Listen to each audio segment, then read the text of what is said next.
Before we begin tonight, a quick thank you to Felicia Landry, who suggested this topic. Now, let us go somewhere most people have never heard of, a place that once spanned entire continents, a place that appears on some of the most authoritative maps ever drawn, a place that, within the span of a single lifetime, quietly disappeared from the world's memory.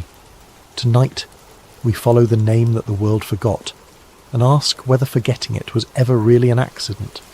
There is a particular kind of silence that settles over a library late at night. Not an empty silence, a weighted one, the kind that presses in from the shelves and reminds you that every book around you was written by someone who no longer exists. Every map once represented someone's entire understanding of the world, the edges of what was known, what was feared, and what was simply called something else because the people who drew the lines had never actually been there. Our story begins in that kind of silence, with a man hunched over a table in a university archive somewhere in Central Europe, surrounded by cartographic reproductions, maps printed centuries before his grandparents were born. He's not a historian by trade, he's a researcher, a private one, the kind who gets paid to trace genealogical records and property lines. His name, for the purposes of tonight, is Adrian Voss. And what he notices, on a cold Tuesday evening in late autumn, changes the way he thinks about history forever.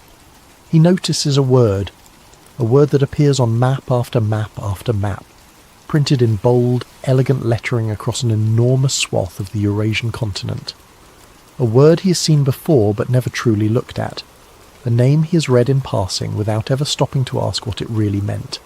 The word is Tartaria, and it is everywhere. To understand what makes that word so strange, you have to understand the scale of what it described. On European maps produced throughout the 1600s and 1700s, the region labelled Tartaria, or more precisely Great Tartary, is not a small territory tucked into some forgotten corner of the world. It is enormous. It stretches from the Ural Mountains in the west to the Pacific coast in the east. It encompasses what we now call Siberia, large portions of Central Asia, parts of Mongolia, and in some editions, sections of Eastern Europe and even the far northern territories of the Asian continent. It is, by any cartographic measure, one of the largest named regions ever depicted on a European map of the world, and it appears not in one or two fringe publications, it appears in the most respected and authoritative cartographic works of the era. Guillaume de Lisle, one of the most celebrated French cartographers of the early 1700s, places Tartary prominently on his maps with careful detail. British atlas makers of the same period do the same. The region appears in Dutch publications, German encyclopedias, Italian geographic surveys. It is not a rumour, it is not a myth whispered about in coffee houses. It is standard geography, the same way we today might label South America or Southeast Asia, a broad classification applied to a vast and imperfectly understood part of the world. The Encyclopaedia Britannica, in its earliest editions, those thick authoritative volumes that Victorian households kept on their shelves like a second holy text, describes Tartary in earnest, detailed language. It lists populations, it describes terrain, it discusses the region's relationship to surrounding powers. There is nothing tentative about the entries, nothing that reads like a legend or an approximation. Tartary, in the 1800s, was treated as a real geographic fact, as real as France, as real as India, as real as anywhere else on the map. Adrian Voss stares at this word for a long time, then he picks up another map, and another. He lays them side by side across the table, and traces the label with his fingertip, watching it appear and reappear across different projections, different publishers, different decades. He then reaches for a map from the mid-1800s, then a later one, and that is when he notices that the word is gone. The disappearance of Tartary from European maps is not gradual in the way most geographic changes are gradual. Most geographic names evolve slowly. A region gains a new administrative title. The old name lingers in common use for a generation or two, and eventually the transition completes over the span of several decades. That is the normal trajectory. Think of the way Persia became Iran, or Rhodesia became Zimbabwe. Slow, documented, contested at every step. with the old name persisting in conversation and literature long after the official change was made. The disappearance of Tartary does not follow that pattern. In the space of roughly 2 to 3 decades, a blink of historical time, the name vanishes. Maps that in the 1830s still prominently label the region are replaced by the 1860s and 70s, with maps that have divided the same territory into Russian administrative regions, Chinese territorial designations, and the named territories of newly classified Central Asian states. Where a single, continent-spanning label once stood, there are now dozens of smaller classifications, each one bureaucratic, each one precise, each one belonging to a nation-state rather than to any larger cultural or civilizational identity. The efficiency of this transformation is, to put it mildly, unusual. The standard explanation, and it is a reasonable one on its face, is that the Russian Empire's accelerating expansion into Siberia and Central Asia during the 1800s brought administrative order to territories that had previously been only vaguely classified by European geographers. As Russia consolidated control over these vast eastern lands, it reorganized and renamed them according to its own administrative logic. The word Tartary, in this reading, was simply a placeholder, a catch-all label that Europeans used for everything east of the Urals that didn't belong clearly to any known kingdom or empire. When those lands were properly absorbed, classified, and administered, the placeholder was discarded. It had done its job. It was no longer needed. That is the standard explanation, and Adrian Voss does not dismiss it. He writes it down. He considers it carefully. He even finds it partially convincing. But then he starts looking at the buildings. There is a photograph that stops him cold. It is a black and white image, taken somewhere in the Russian interior in the 1870s or 80s. The exact location is unclear, the caption partially damaged. It shows a civic building, a large one, with a domed roof, ornate stone columns, and a facade of layered stonework that would not look out of place on a government building in Paris or Vienna. The surrounding landscape is undeveloped. There are no visible signs of the kind of industrial infrastructure you would expect to support the construction of a building like this. There are no cranes, no railway lines, no quarrying operations visible in the distance. Just the building sitting there in what appears to be the middle of a largely empty landscape, as if it had always been there. Voss begins searching for similar images. He finds them, not in the dozens, but in the hundreds. Buildings scattered across a vast geographic range, from Eastern Europe to deep Siberia to Central Asia, all sharing certain architectural characteristics that feel, to his untrained but observant eye, remarkably consistent. Domed roofs, tall, symmetrical facades, ornate decorative stonework, interior spaces of unusual scale, designed, it seems, for large gatherings rather than private use. Buildings that local records attribute to the 1800s, but that appear, in their craftsmanship and their scale, to exceed what the documented labour forces and construction technologies of the period could plausibly have produced. He begins calling them something, a term that is his own, informal, not borrowed from any academic tradition. He calls them orphan structures. The name comes from a simple observation. These buildings have no parents in the historical record. There are no letters from architects commissioning their design. There are no ledger entries recording the purchase of materials. There are no first-hand accounts from the workers who built them. There are no civic records of the decisions that were made to construct them. They appear in historical photographs already completed, already aging, already weathered, as if they had simply always existed, waiting for someone to notice them. In some cases, local legend fills the gaps. The building has always been here, the older residents say. We don't know who built it. It was here before our grandparents. But local legend is not documentation. An absence of documentation in the historical record is not the same as absence of history. It means something happened that was not written down, or that the writing was lost, or that the writing was removed. Voss adds a column to his growing spreadsheet. He labels it documentation ratio. For each orphan structure, he records how many documentary sources he can find that relate to its construction, compared to the physical scale and apparent complexity of the building itself. For the structures with clean historical records, the ones whose architects are named, whose commissioners are identified, whose construction ledgers survive, the ratio makes sense. Large buildings have large paper trails. For the orphan structures, the ratio is often dramatically inverted. The buildings are physically enormous. The documentation is a whisper.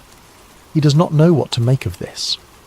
But he records it faithfully, as he records everything, because the most important rule of any investigation he learned a long time ago is that you do not decide in advance what the evidence means. You record it first, you decide later. And sometimes, when you lay all the recorded evidence side by side and step back far enough to see it whole, a pattern emerges that you could not have seen from inside any single piece of it. Voss begins to map the orphan structures. He notes their locations, their approximate dates, their architectural similarities and differences. He builds a rough taxonomy. He observes that certain structural motifs appear consistently across enormous geographic distances, not just in the former territories of Tartary, but in surprising locations further west, and even, in some cases, across the Atlantic. He finds 19th century American civic buildings with the same proportions, the same decorative grammar, the same scale as buildings in the Russian interior that were supposedly constructed by entirely different people, in entirely different circumstances, for entirely different purposes. Now, there are reasonable explanations for this. Architectural styles do travel. The neoclassical tradition, which drew heavily on Greek and Roman forms, was fashionable across the entire Western world during the 1800s. It would not be surprising to find similar-looking buildings in Moscow, London, Philadelphia and Buenos Aires, all built during roughly the same period. That is what a dominant stylistic movement looks like. It crosses borders. It transcends cultural differences. It produces uniformity of aesthetic, even in the absence of any coordinated intention. Voss knows this. He has studied it. He writes it down as a counter-argument and sits with it for a while. But then he notices something that the neoclassical travel explanation does not fully address. It is not just the style that is consistent. It is the scale. It is the apparent purpose. Many of these orphan structures are not government buildings or wealthy private homes, the kinds of institutions you would expect to invest in expensive architectural fashion. Many of them appear to have been designed as public gathering spaces. Large, open interiors, wide entrances, acoustic properties that suggest they were built for sound to carry across a crowd. They were built, it seems, for a public that needed to gather in large numbers, in regions where, according to the official historical record, large populations simply did not exist at the time. The census records, Voss discovers, are where things get truly strange. Population data from the 1800s is by its nature incomplete. Census taking was inconsistent, methodologies varied widely from country to country, and vast regions, particularly in Central Asia and Siberia, were surveyed poorly if at all. Voss knows this. He's not a demographer, and he is careful not to overstate what the numbers can tell him. But certain patterns catch his attention. In particular, he notices what he begins calling demographic gaps, regions where population figures from early in the 1800s are significantly higher than population figures from the middle or latter part of the same century, without any clear documented explanation for the decline. These are not small discrepancies. In some territories, the reported population drops by a substantial fraction within a period of 2 or 3 decades, and the explanations offered in the historical record are thin, vague references to migration, imprecise language about administrative reclassification, footnotes in regional histories that acknowledge the discrepancy without satisfying it. Where did the people go? In some cases, the answer may genuinely be migration, populations moving in response to political upheaval, economic pressure, or military conflict. That was an enormously turbulent period across the Eurasian continent. But migration leaves traces. It shows up as increases in neighbouring populations. It appears in records from the places people moved to, and in many of these cases those corresponding traces are thin or absent. Voss does not have an answer. He's not prepared to claim one. But the gaps trouble him, and he adds them to his growing file alongside the orphan structures and the vanishing maps. It is at this point in his investigation that Voss encounters a specific strain of historical theory that he had previously dismissed, a body of ideas circulating on the internet and in certain self-published books, generally grouped under the informal label of the Tartarian civilization hypothesis. He has seen references to it before and categorized it, as most researchers would, as fringe speculation. But now, sitting in front of his accumulated evidence, the maps, the buildings, the census gaps, he decides to actually read it, carefully, without prejudice but also without credulity.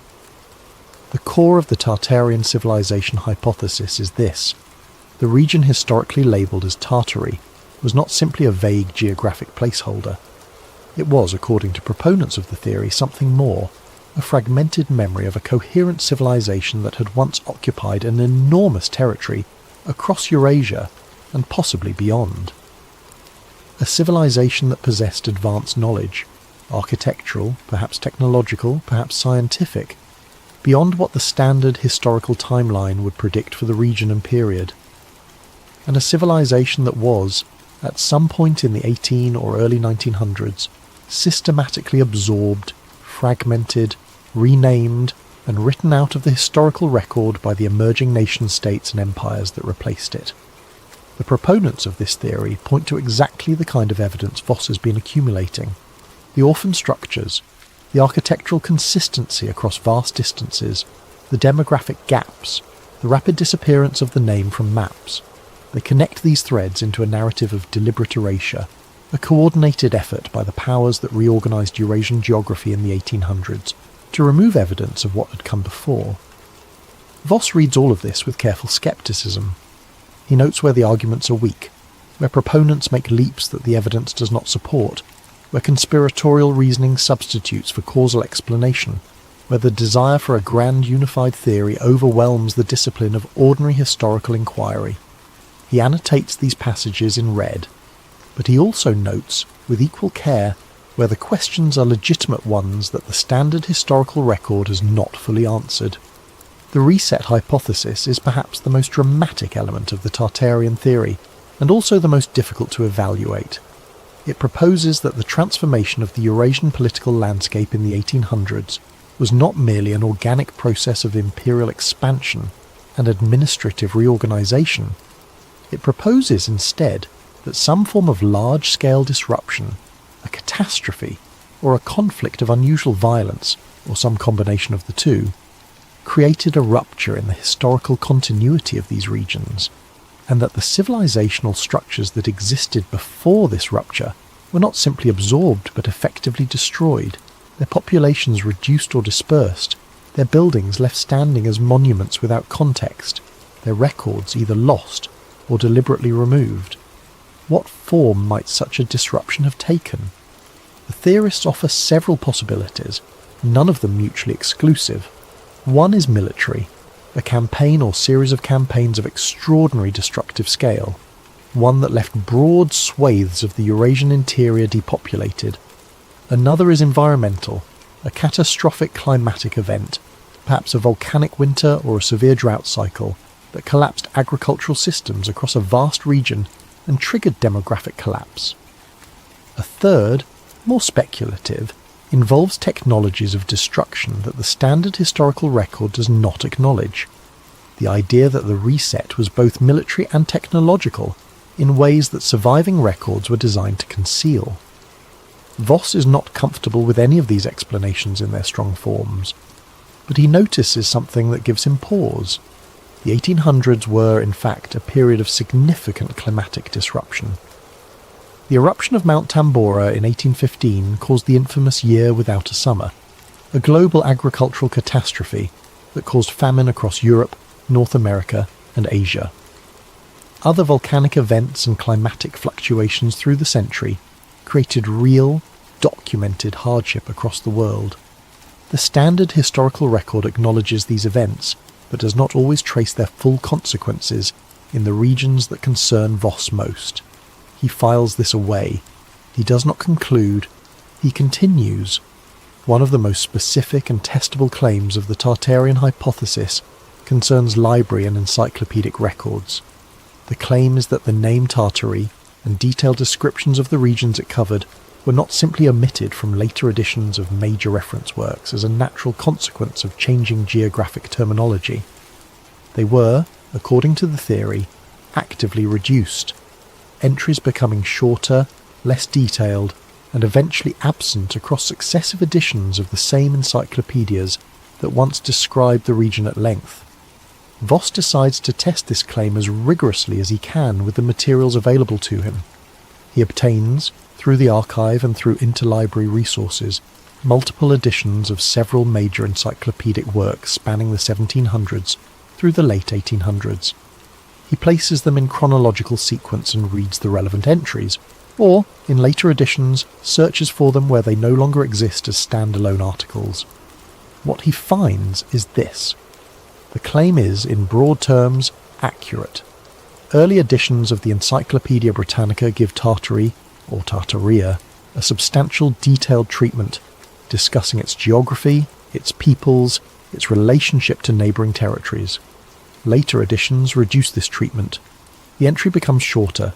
It is eventually reclassified, the name appearing only as a historical footnote within entries about Russia or Central Asia, rather than as an independent subject of study. By the end of the 1800s, the entry has essentially vanished, replaced by the names of the nation-states and administrative regions that have absorbed the territory.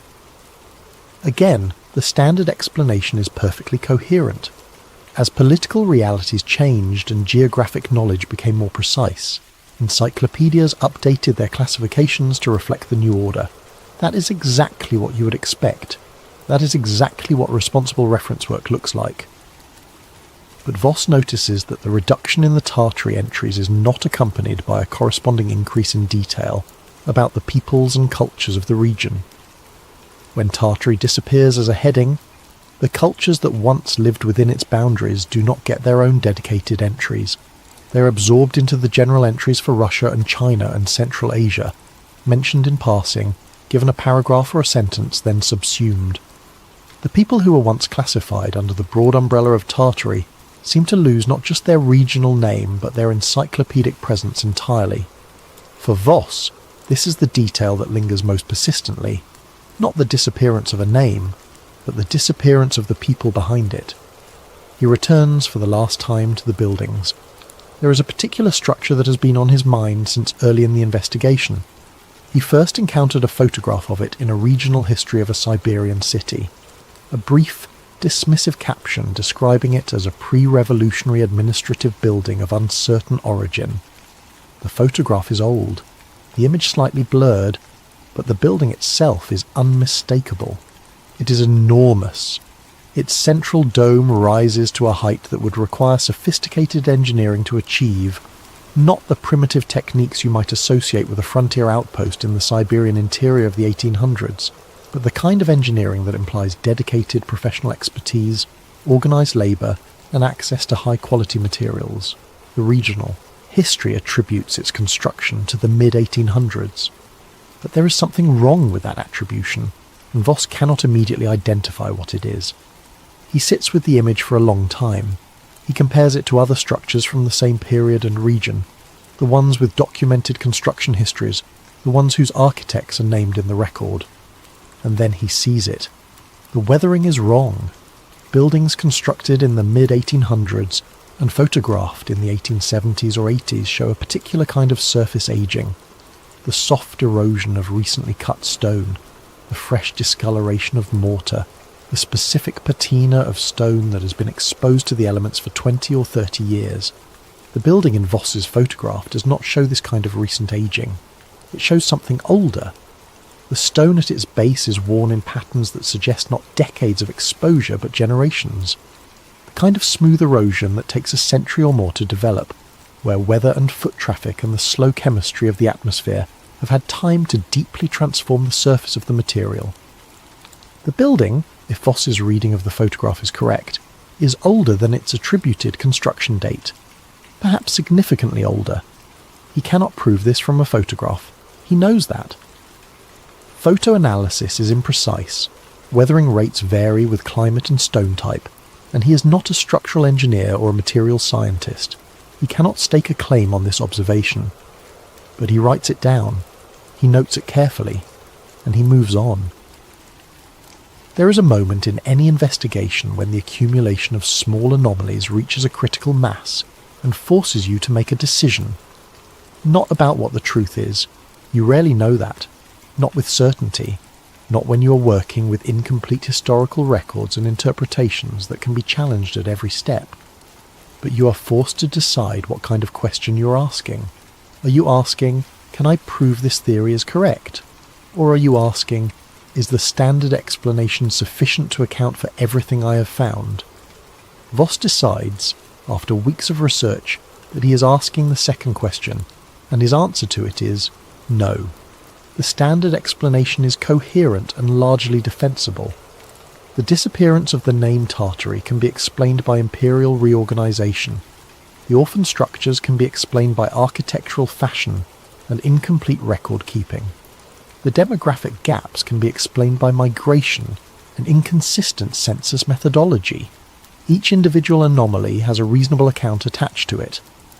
But the anomalies, taken together, form a pattern, and patterns in history are rarely random. Not because conspiracy is the default explanation. Conspiracy is usually not the explanation. Most historical mysteries dissolve into the ordinary causes: the fire that destroyed the archive, the bureaucrat who never wrote the report, the migration that left no forwarding address. History is full of gaps, and most gaps are accidents, but some gaps are not. Some gaps are the result of people who had reasons not to write things down. Empires that found it useful to let certain histories fade.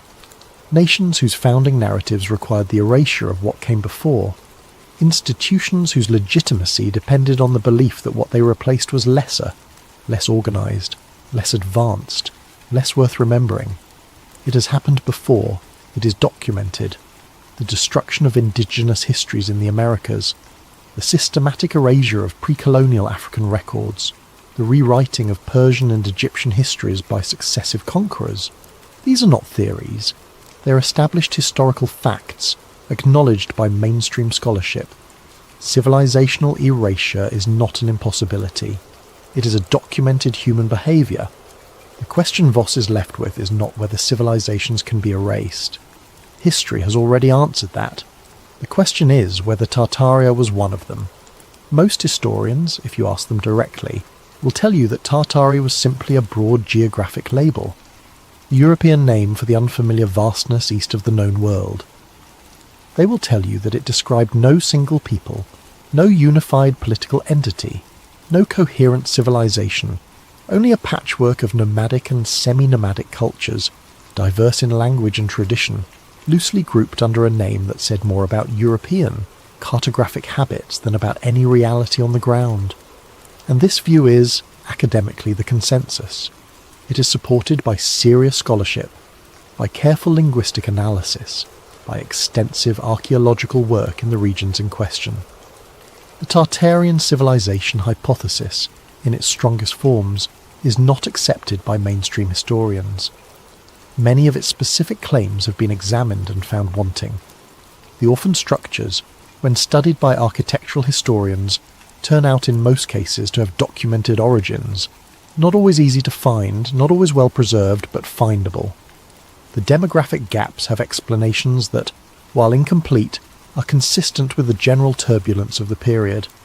The weathering anomalies, when examined by material scientists, are often attributable to local geological conditions rather than to unusual age.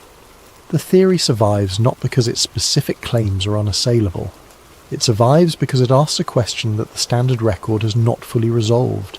Not, was there a lost civilization called Tartaria? But, how much of what once existed in those vast eastern territories have we genuinely accounted for? How confident can we be that the map of history we have inherited is complete? These are not fringe questions. These are questions that serious historians ask about every period and every region. The difference is that in the case of Tartary, those questions have attached themselves to a specific theory, a narrative, a name, a set of images and architectural comparisons that have proven compelling to a very large number of people who feel, for one reason or another, that the official account of history is incomplete. Adrian Voss does not publish his findings. He's not a historian, and he knows it. He assembles his notes into a document, a long, carefully organised analysis of everything he has found, and sends it to a historian he knows at a university in the north. He does not expect to change anyone's mind. He does not expect to resolve anything. The historian writes back several weeks later. The reply is long and thoughtful. It acknowledges that Voss has asked genuine questions. It explains, methodically, whether mainstream scholarship addresses those questions and where it does not. It recommends several books. It is by any measure a respectful and engaged response. But at the end of the letter, the historian adds a single line that Voss returns to many times in the months that follow. The line says, "You are right that the record is incomplete. All records are. The question historians must always answer is how much of what is missing was lost, and how much was let go." Voss keeps that letter. He frames it, eventually, and hangs it above his desk. He's not sure what it proves.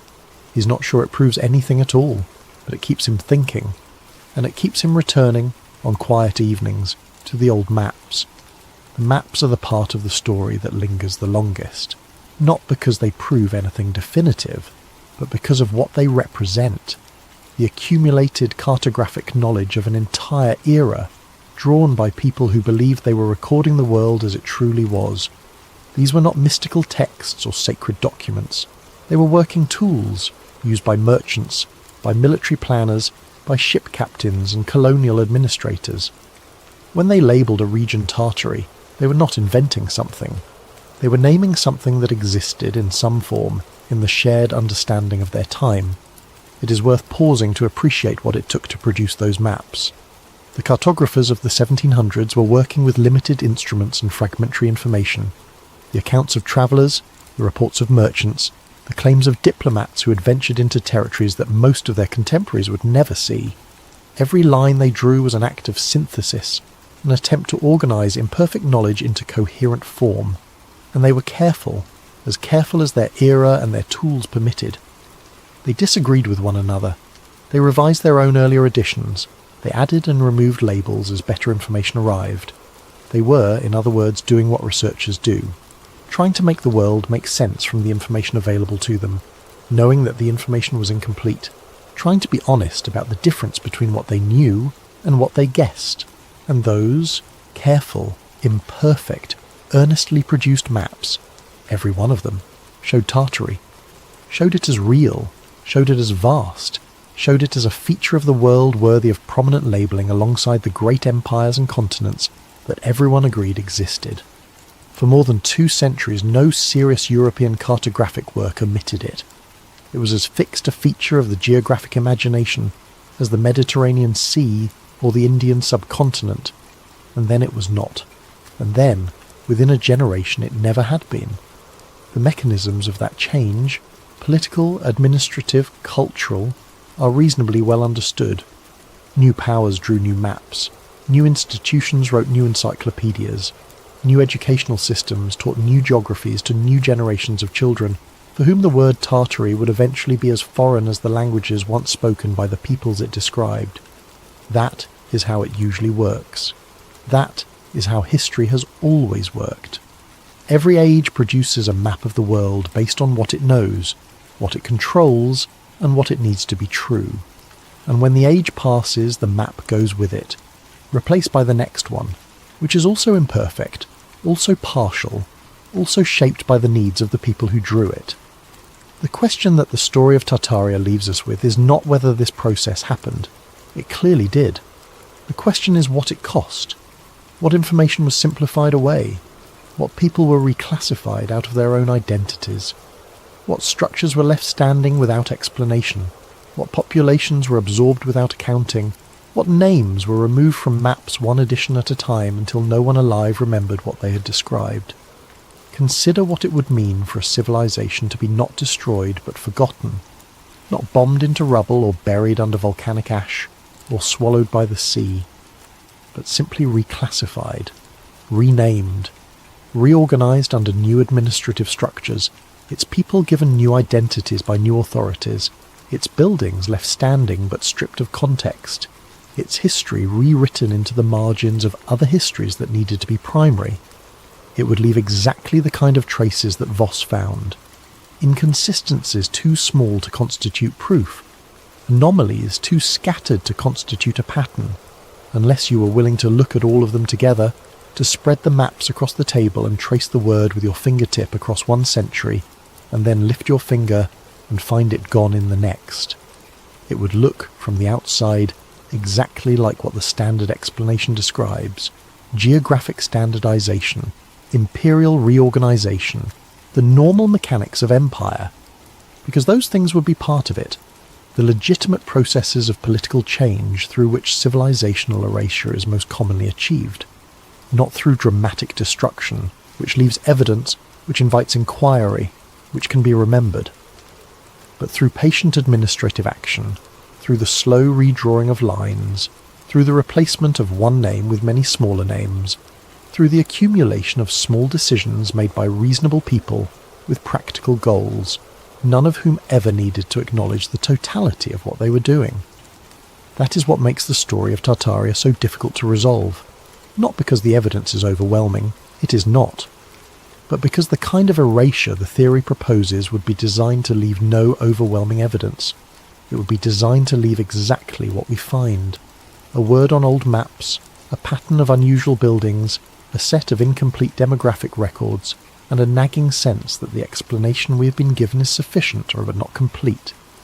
There are 6 words that appear in the title of an 18th century atlas entry that Voss keeps returning to. They are not dramatic words. They are not the kind of words you would use to title a conspiracy theory or a documentary. They are simply descriptive, the way atlas entries always are, precise and dry and authoritative. The words are Great Tartary, its extent and peoples, 6 words, and then, in later editions, 4, and then 3, and then, in the editions that appear after the middle of the 1800s, nothing. No entry, no heading, no cross-reference. The phrase its extent and peoples, which implies, with those 4 words alone, an entire world of territory and human life, simply gone, as if it had never been written, as if there had never been an extent to describe, as if there had never been any people. It is worth stepping back at this point and sitting with what we actually know, because the history of cartography is in many ways a history of what people chose to name, and what they chose not to. The medieval European maps called the Far East the land of the Tartars, a term borrowed partly from the name of the Tatar peoples who swept across Eurasia under the Mongol expansion, and partly, legend has it, from a conflation with Tartarus, the classical underworld. The name carried from the beginning a quality of otherness, of threat, of the unknown. It was a word that said, "Here be people we do not understand, in a land we cannot fully see," and perhaps that is all it ever was, a name for the unknown, a label applied to everything that lay beyond the reliable reach of European knowledge, vast, diverse, only partially mapped, populated by hundreds of different cultures speaking dozens of different languages, united by nothing except their position beyond the horizon of the familiar. When Russia expanded into that vast space and brought it under administrative control, the unknown became known, or at least named differently, and the old label fell away, because it had always been a label for ignorance rather than for any specific place. That is the humane and humble reading of the story. It is probably the most accurate one, and yet, even the humane reading contains within it a quiet tragedy. Because the peoples of that vast, imprecisely mapped territory did not think of themselves as nameless. They had their own words for who they were, their own songs for the landscapes they moved through, their own stories about the world and their place in it. The label Tartary was never theirs. It was given to them by people who had never met them, who had only heard rumours carried along trade routes, who needed something to write in the blank space on the parchment. From the inside there was no Tartary. From the inside there were hundreds of distinct peoples, each with their own name for themselves and their own understanding of where they ended and the next people began.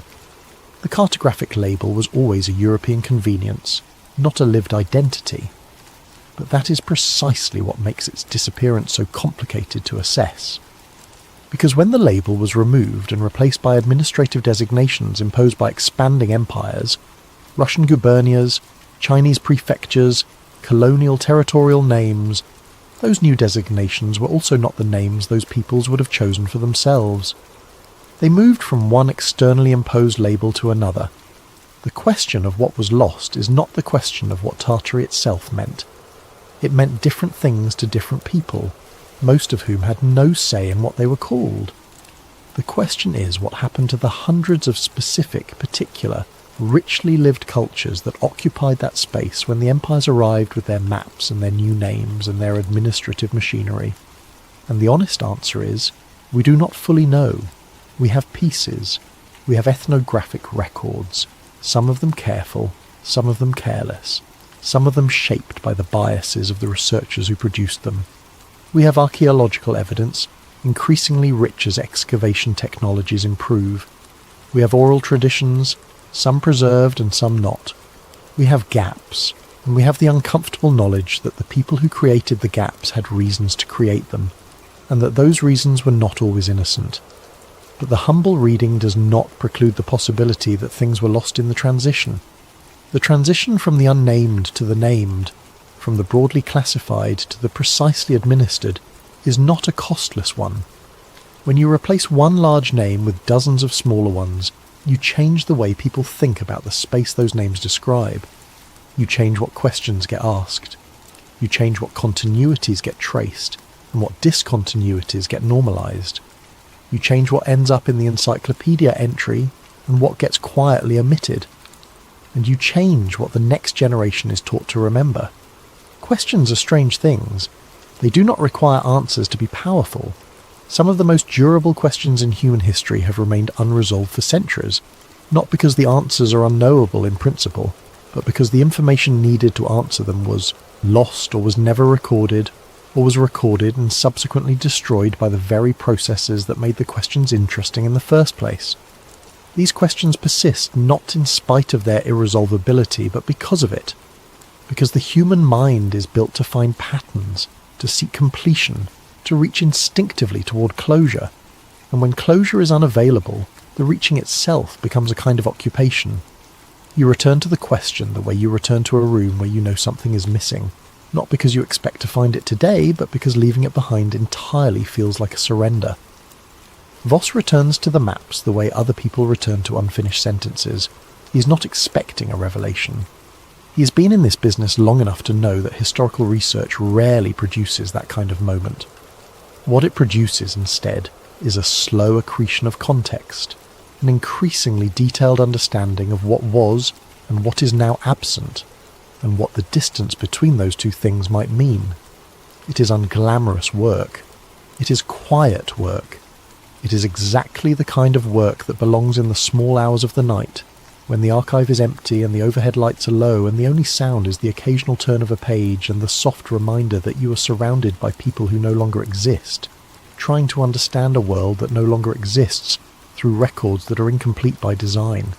That is history. That is always what history is. And the story of Tartaria is, in that sense, the story of history itself.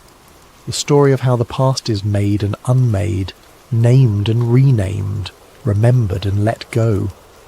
Tonight, when you close your eyes and the world outside falls quiet, Tartaria will still be out there, not as a place you can visit, not as a civilization you can excavate, but as a question. A question that lives on the edges of old maps and in the proportions of buildings whose origins no one fully documented, and in the spaces between encyclopedia entries that were once detailed and became brief and then disappeared entirely. It is the kind of question that history is full of, the kind that does not resolve cleanly into either proof or disproof, but sits in the ambiguous middle ground where most of the genuinely interesting historical territory actually lives. Most historians will tell you, with confidence and with good reason, that Tartaria was a geographic label and nothing more, and they may be entirely right. The weight of academic consensus supports that view.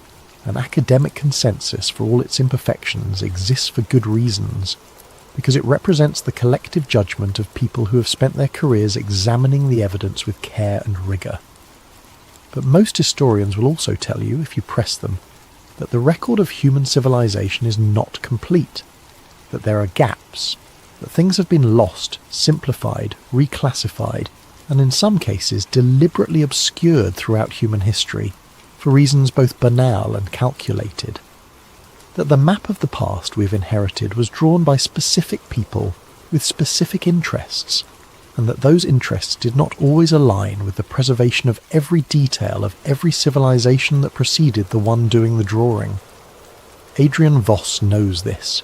He knew it before he started his investigation.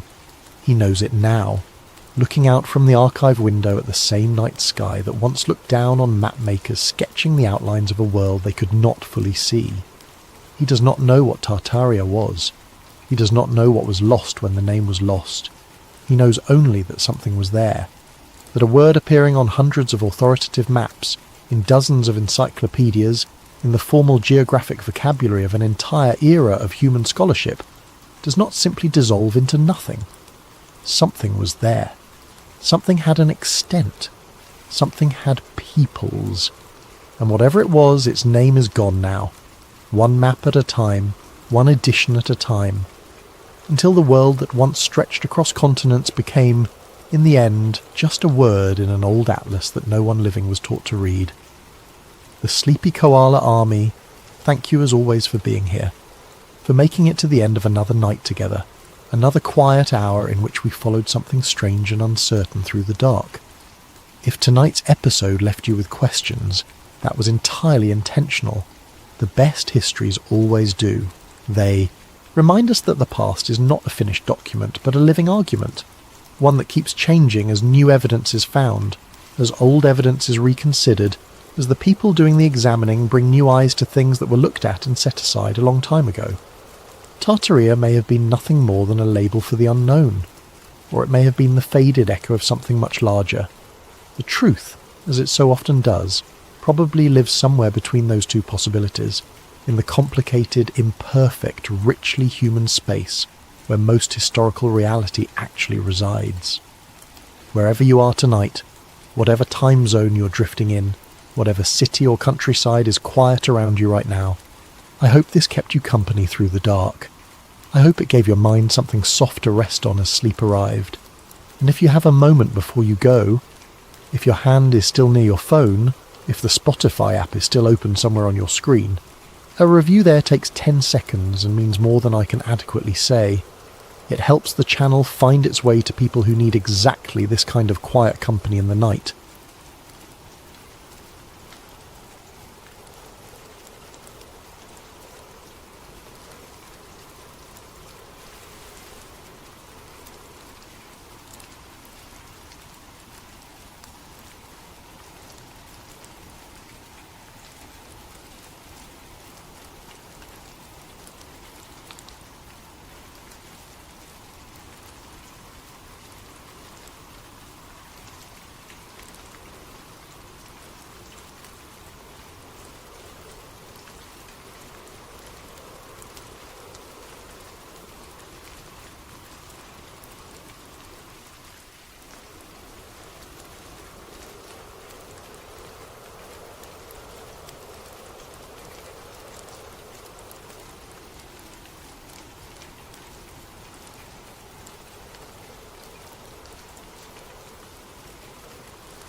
You're standing at the edge of something ancient.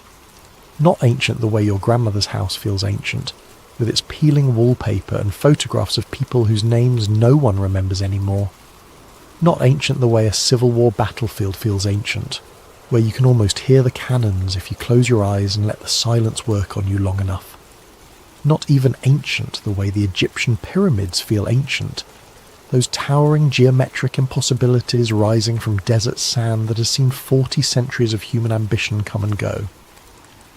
The Appalachian Mountains are ancient in a way that makes all of those things feel like they happened 5 minutes ago. They were here before the Atlantic Ocean existed, before the dinosaurs walked the earth, before complex animal life had figured out how to drag itself onto dry land and breathe open air for the first time. When these mountains were young, the planet itself was still working out the basic grammar of its geology, still learning what it wanted to be. The Appalachians rose during a collision of continents so massive and so slow that the peaks they produced once stood as tall as the Himalayas, sharp, white, impossible towers of stone scraping a sky that had never once been touched by human eyes. Then, over the course of hundreds of millions of years, they wore down. The glaciers came and went. The seas rose and retreated. The continents drifted apart and the Atlantic poured itself into existence between them. Species evolved, dominated the Earth for tens of millions of years, and went extinct without ever knowing this mountain range existed. And still the Appalachians stood, quieter than they once were, rounder, gentler looking, but still there. There is something profoundly unsettling about that kind of age when you actually sit with it, when you let the numbers become real in your mind rather than just abstract geological trivia. 480 million years, a span of time so enormous that the entire human story, every war, every empire, every invention, every name anyone has ever remembered or forgotten, fits inside it the way a single sentence fits inside an encyclopedia.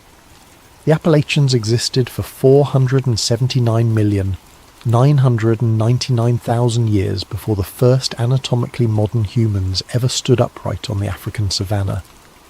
Whatever these mountains are, they were already unimaginably old before we arrived, and the question that certain researchers, certain historians, certain geologists working in classified government programs have been quietly asking for over a century and a half is this: what if something else arrived first? What if something else has been here the whole time? Act 1. The mountains before history. The disappearance at Pisgah. The night of September 14th, 2023 was clear and cold in Pisgah National Forest. Daniel Mercer had been planning this trip for 3 months. A 41-year-old logistics coordinator from Asheville, North Carolina, he was the kind of person who kept meticulous journals about his hiking experiences, who spent his weekends studying topographical maps the way other people studied box scores or financial reports. He had hiked more than 4,000 miles of trail over the course of his adult life. He had completed sections of the Appalachian Trail in 6 different states. He had solo backpacked in the Cascades, in the Adirondacks, in the mountains of northern New Mexico. He understood risk. He understood wilderness. He was not a beginner making a beginner's mistake. He had told his wife, Rebecca, that he would call on the morning of the 15th. He had left her a precise itinerary. He was carrying a GPS tracking device registered to a service his wife could access from her laptop at home, a service designed specifically for situations where cellular service was unavailable, transmitting his location every 30 minutes via satellite uplink. The last transmission came through at 2:13 in the morning, not because the battery died. The device's charge log showed 62% battery remaining at the time of the final transmission, not because he turned it off. The device had no off switch accessible to the user without specialized tools. The signal simply stopped. Rebecca Mercer reported her husband missing at 7:45 the following morning, when his promised call did not come. By 9:30, rangers were moving toward his last known coordinates. By early afternoon, a full search party had been assembled.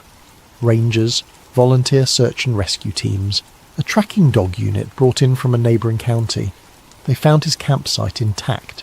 His sleeping bag was laid out neatly, unzipped, as if he had simply stood up and stepped out into the night for a moment. His hiking boots were placed beside it, side by side, in the precise way a person arranges shoes before going to sleep. Not kicked off carelessly, but deliberately set down. His headlamp was on the ground near the tent entrance. His pack was inside, organised exactly as it would have been at the end of a hiking day. His camp stove had been used for dinner. A partially eaten meal of dehydrated pasta was still in his cook pot. scraped clean on one side and abandoned on the other, as if he had stopped eating mid-meal for some reason and simply never returned to it. The fire was still warm. Park Service personnel quietly reduced the official search radius 48 hours after the operation began, citing resource limitations. No explanation was given for why the radius was reduced rather than expanded, as is standard procedure when a missing person has not been located. The search was formally suspended after 9 days. Daniel Mercer has never been found. There is no note, no sign of an animal attack, no evidence of a fall or a medical episode, no footprints leading away from camp in any direction that the tracking dogs were willing to follow. At a certain point, a point the handlers later described with visible discomfort as approximately 150 yards from the campsite in a northwesterly direction, all 3 dogs simply stopped, sat down, refused to move forward. His file remains officially open. It sits in a drawer alongside hundreds of others just like it, stretching back through decades and centuries, a quiet archive of people who walked into these mountains and were never seen again. The age problem. To understand what may be happening beneath the Appalachian Mountains, you first need to understand what the Appalachian Mountains actually are. Not the way a travel brochure describes them. Scenic rolling hills, gorgeous fall foliage, charming small towns tucked into river valleys. Not even the way a geology textbook describes them, with their clinical language of sedimentary strata and tectonic plate convergence. You need to understand them the way a person who has spent a lifetime studying ancient rock formations and come away genuinely disturbed understands them. The Appalachians formed during an event geologists call the Taconic orogeny, which began approximately 480 million years ago. This was a period of catastrophic continental collision, when the land masses that would eventually become North America and what is now West Africa slammed into each other with geological slowness and geological violence, pushing the ocean floor up between them into mountain ranges that made today's peaks look like gentle hills. At their maximum height, roughly 350 to 400 million years ago, the Central Appalachians may have reached elevations comparable to the modern Karakoram Range, peaks approaching 25,000 feet, glaciated and ice-carved, standing in a world where the air itself was chemically different from what we breathe today. Then the continents separated, the Atlantic opened, the mountains began their long erosion, ground down over hundreds of millions of years by ice and water and the patient, remorseless weight of geological time. What remains today are the ancient roots of those original peaks, tough, compressed, metamorphic rock that survived while everything softer was carried away to the sea, and here is where it becomes interesting. Not publicly interesting. Not interesting in the way that generates academic papers and press releases. Interesting in the way that generates quiet conversations between geologists at conferences, observations made in careful language that stops just short of stating the conclusion everyone in the room is already drawing. Certain sections of the Appalachian Range exhibit what structural geologists describe as anomalous compression patterns, rock layers that, according to standard models of tectonic pressure and erosion, should not be compressed the way they are, folded in directions that do not match the expected stress signatures of the collisions that formed them, showing evidence of forces acting from angles and directions that do not correspond to anything in the known geological record of the region. The phrase that appears in internal communications among researchers at the United States Geological Survey, never in published papers, always in emails and handwritten margin notes and conversations that the participants later declined to discuss publicly, is structurally wrong. As in, sections of this mountain range in their deep interior are structurally wrong. As in, the rock is behaving as though it was shaped by something other than the geological processes we understand. No one publishes this observation. No one presents it at conferences. It exists in a quiet, uncomfortable space where professional geologists acknowledge it among themselves and then go back to their offices and write papers about things they can fully explain. But the observation does not go away. Something is wrong with these mountains. in a way that becomes more apparent the deeper you go. The voices beneath the earth, long before European settlers arrived with their compasses and their mining equipment, and their deeply inadequate understanding of what they were walking into, the people who actually knew these mountains had already drawn their conclusions. The Cherokee Nation's relationship with the Appalachian Range was ancient and complex, and held a specific quality of reverence that was distinct from the reverence they held for other sacred places. The Cherokee did not avoid these mountains. They lived in them, built their towns in the river valleys between the ridges, drew their identity and their cosmology partly from the landscape that surrounded them. They knew the Appalachians with the intimacy that comes from thousands of years of continuous presence, and there were specific places they did not go, not places they avoided out of simple superstition or unfamiliarity, specific valleys, specific ridgelines, specific hollows accessible only through particular passes that experienced hunters and warriors would walk miles out of their way to circumvent.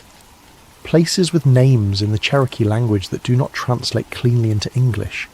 Names that carry connotations of something hidden, something listening, something present in a way that does not conform to the normal categories of the natural world.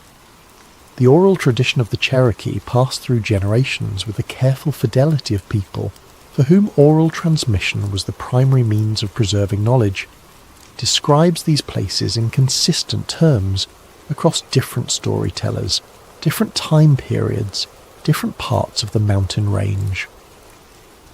Speakers beneath the earth is a phrase that appears in multiple recorded accounts, a description not of supernatural beings in the European fairy tale sense, but of something literal and physical, something that makes sounds that travel upward through the ground, something that communicates.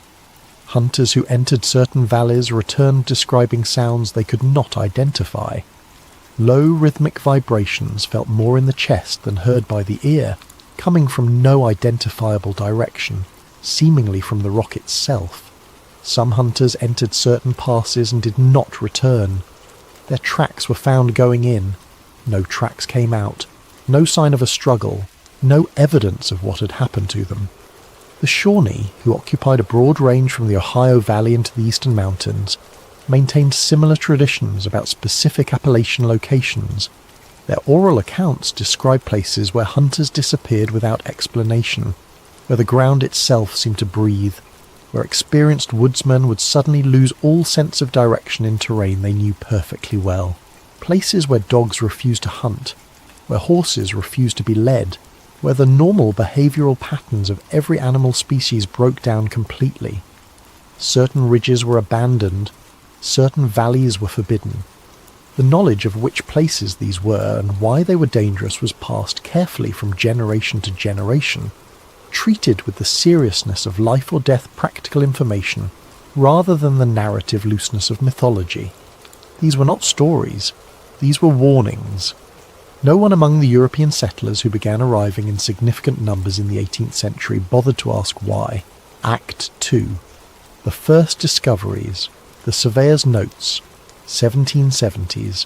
The systematic European exploration of the Appalachian interior began in earnest during the 1770s, driven by land speculation, colonial expansion, and the practical need to understand a mountain range that formed a significant geographic barrier between the established eastern settlements and the vast interior of the continent.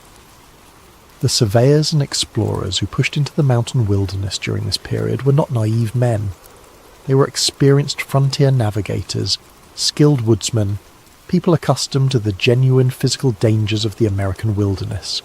Bears, catamounts, hostile encounters, exposure, injury far from any medical help. They were the kind of people who recorded their experiences with practical precision, noting compass headings and water sources and terrain features with the same matter-of-fact attention they would have given to listing the contents of their supply packs, which makes the anomalies in their journals all the more striking. Among the most famous figures of this period was Daniel Boone, whose journeys through the Cumberland Gap and into the Kentucky interior brought him through some of the most remote and least-known sections of the Appalachian Range. Boone was not given to fancy or exaggeration. His recorded observations have been verified by historians as generally reliable, and meticulously precise. He was, in the clearest possible sense, a trustworthy witness. His journals from certain expeditions now held in historical archives contain entries that do not fit neatly alongside the practical frontier navigation that characterizes most of his writing. There are references to compass behavior that he describes with evident puzzlement, instruments spinning freely in their housings in locations where no natural explanation was apparent, disorienting navigation in terrain where his own considerable woodsman skill could not compensate for the inability to establish direction. These weren't isolated incidents he dismissed as equipment malfunction. They occurred repeatedly in specific locations in a manner consistent enough that he began to note the geographic coordinates of the affected areas in his journals as places requiring special navigational caution. There are references to sounds at night, sounds emerging from the hollows and valleys below his camping positions described as a low hum or vibration that he associated with no known natural phenomenon.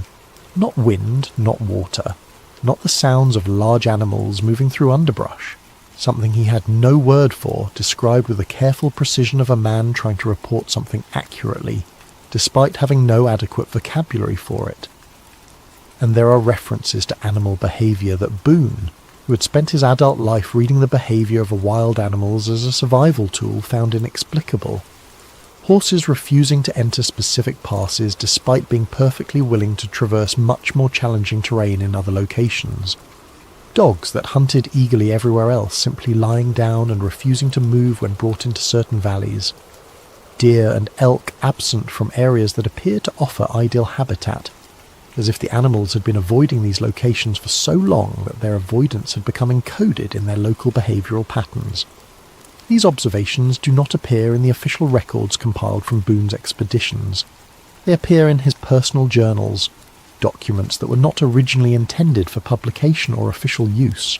Some of the most specific entries in the original journals have been noted by historians as absent from the transcriptions that were made and preserved for the historical record. Someone, at some point, made a decision about what should be remembered and what should not. Boone was not the only surveyor making these observations. The records of frontier mapping expeditions throughout the 1770s and 1780s contain scattered references to compass anomalies, unexplained sounds, and animal behaviour that experienced woodsmen found impossible to explain through conventional means. These references appear in journals and personal letters. They rarely appear in official reports. The omissions are consistent enough to suggest a pattern, not a conspiracy necessarily, not yet, simply a shared, perhaps unconscious decision among practical men that certain observations were too strange to be useful, too inexplicable to be creditable, better left out of the official record where they might cast doubt on the reliability of the reporter.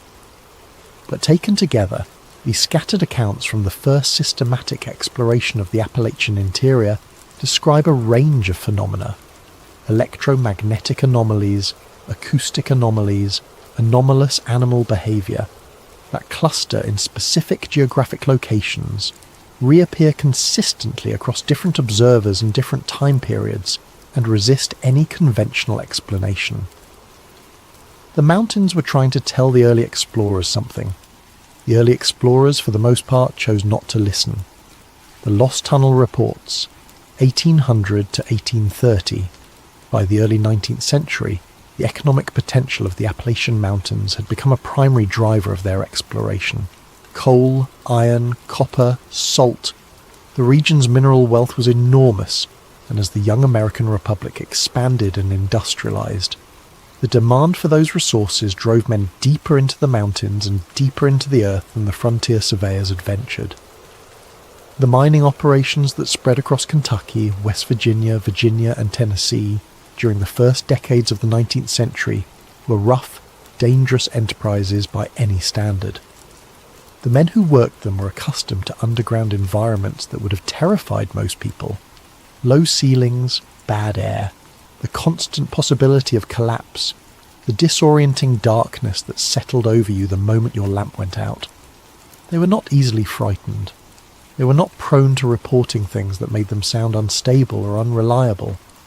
Because in an industry where your safety depended on your co-workers' trust in your judgment, a reputation for seeing things can be genuinely dangerous, which is why the reports that emerge from certain mines during this period are so difficult to dismiss.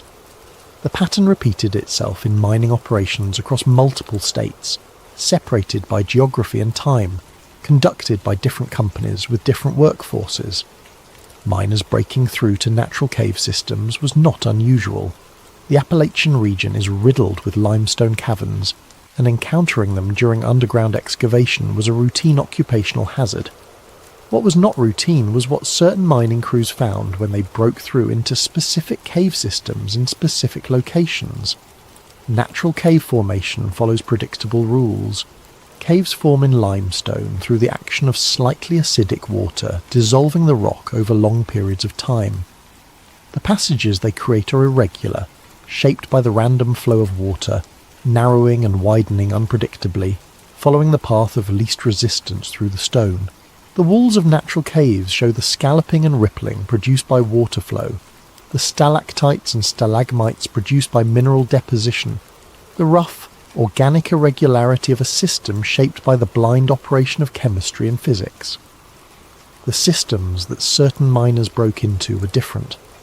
The walls were smooth in a way that water erosion does not produce, a quality that experienced cave explorers, when they were later brought in to examine the systems, struggled to explain. Not polished precisely, but worn in a manner that suggested long passage rather than water flow. The angles of the passages were unusual, descending at grades that seemed deliberately measured, maintaining consistent widths over distances that natural cave systems simply do not maintain. The geometry was wrong in a way that was difficult to articulate, but immediately apparent to anyone who had spent significant time in natural cave systems. Miners reported warm air currents rising from deep within these systems, not the cool, stable temperatures characteristic of natural caves, but warmth that increased with depth, suggesting a heat source far below that defied geological explanation in regions where no volcanic activity existed and no mining operation reached deep enough to encounter geothermal heating. Sounds carried through these systems in ways that disturbed the men who heard them. Not the dripping of water or the settling of stone that miners were accustomed to hearing underground, but rhythmic, patterned vibrations that some described as resembling, distantly and eerily, something like breathing, something like a heartbeat translated into the language of stone. Several mines were abruptly abandoned following the discovery of these systems.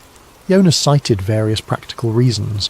The passage had not led to productive mineral seams. The geological formation was unstable. The expense of further excavation outweighed the likely return. In most cases, the government, first territorial, then state, then federal as the relevant areas achieved statehood, acquired the mineral rights to the abandoned properties within months of their closure. The timing, repeated across multiple locations over multiple decades, was noticed by at least some of the people involved. But what could be done with the observation? The rights were acquired legally. The prices paid were fair. There was nothing to contest, no law broken, no complaint with any obvious remedy. The properties passed into government hands. The access tunnels were sealed. The records of what had been found inside were filed away under classifications that would not be invented for another 100 years, stored in a bureaucratic system that was still learning how to make things disappear. ACE 3. The Civil War Secret. The Confederate Mining Collapse, 1863. The American Civil War brought industrial-scale excavation to the Appalachian region, on a scale that the earlier mining operations had not approached. Both the Confederate and Union sides had critical military need for the iron, coal, and saltpeter that the mountains contained, and both sides pushed their mining operations harder than peacetime economics would have justified. In the spring of 1863, in a remote section of eastern Tennessee, a hidden Confederate iron mine collapsed. The word hidden here is significant. This was not a registered commercial operation. It was a military extraction site, its location kept from Union intelligence, operating under conditions of secrecy that meant its existence was officially denied and its documentation was minimal and classified at the highest levels available to the Confederate military administration. The collapse itself was catastrophic. 37 men were underground at the time, working a seam that the military engineers had assessed as safe based on the geological surveys available to them. The cave-in happened suddenly, without the warning signs that usually preceded such events. No preliminary cracking of support timbers, no preliminary settling of the floor that would have told experienced miners to get out. The roof came down all at once as if something had simply decided to close. Rescue teams were assembled immediately.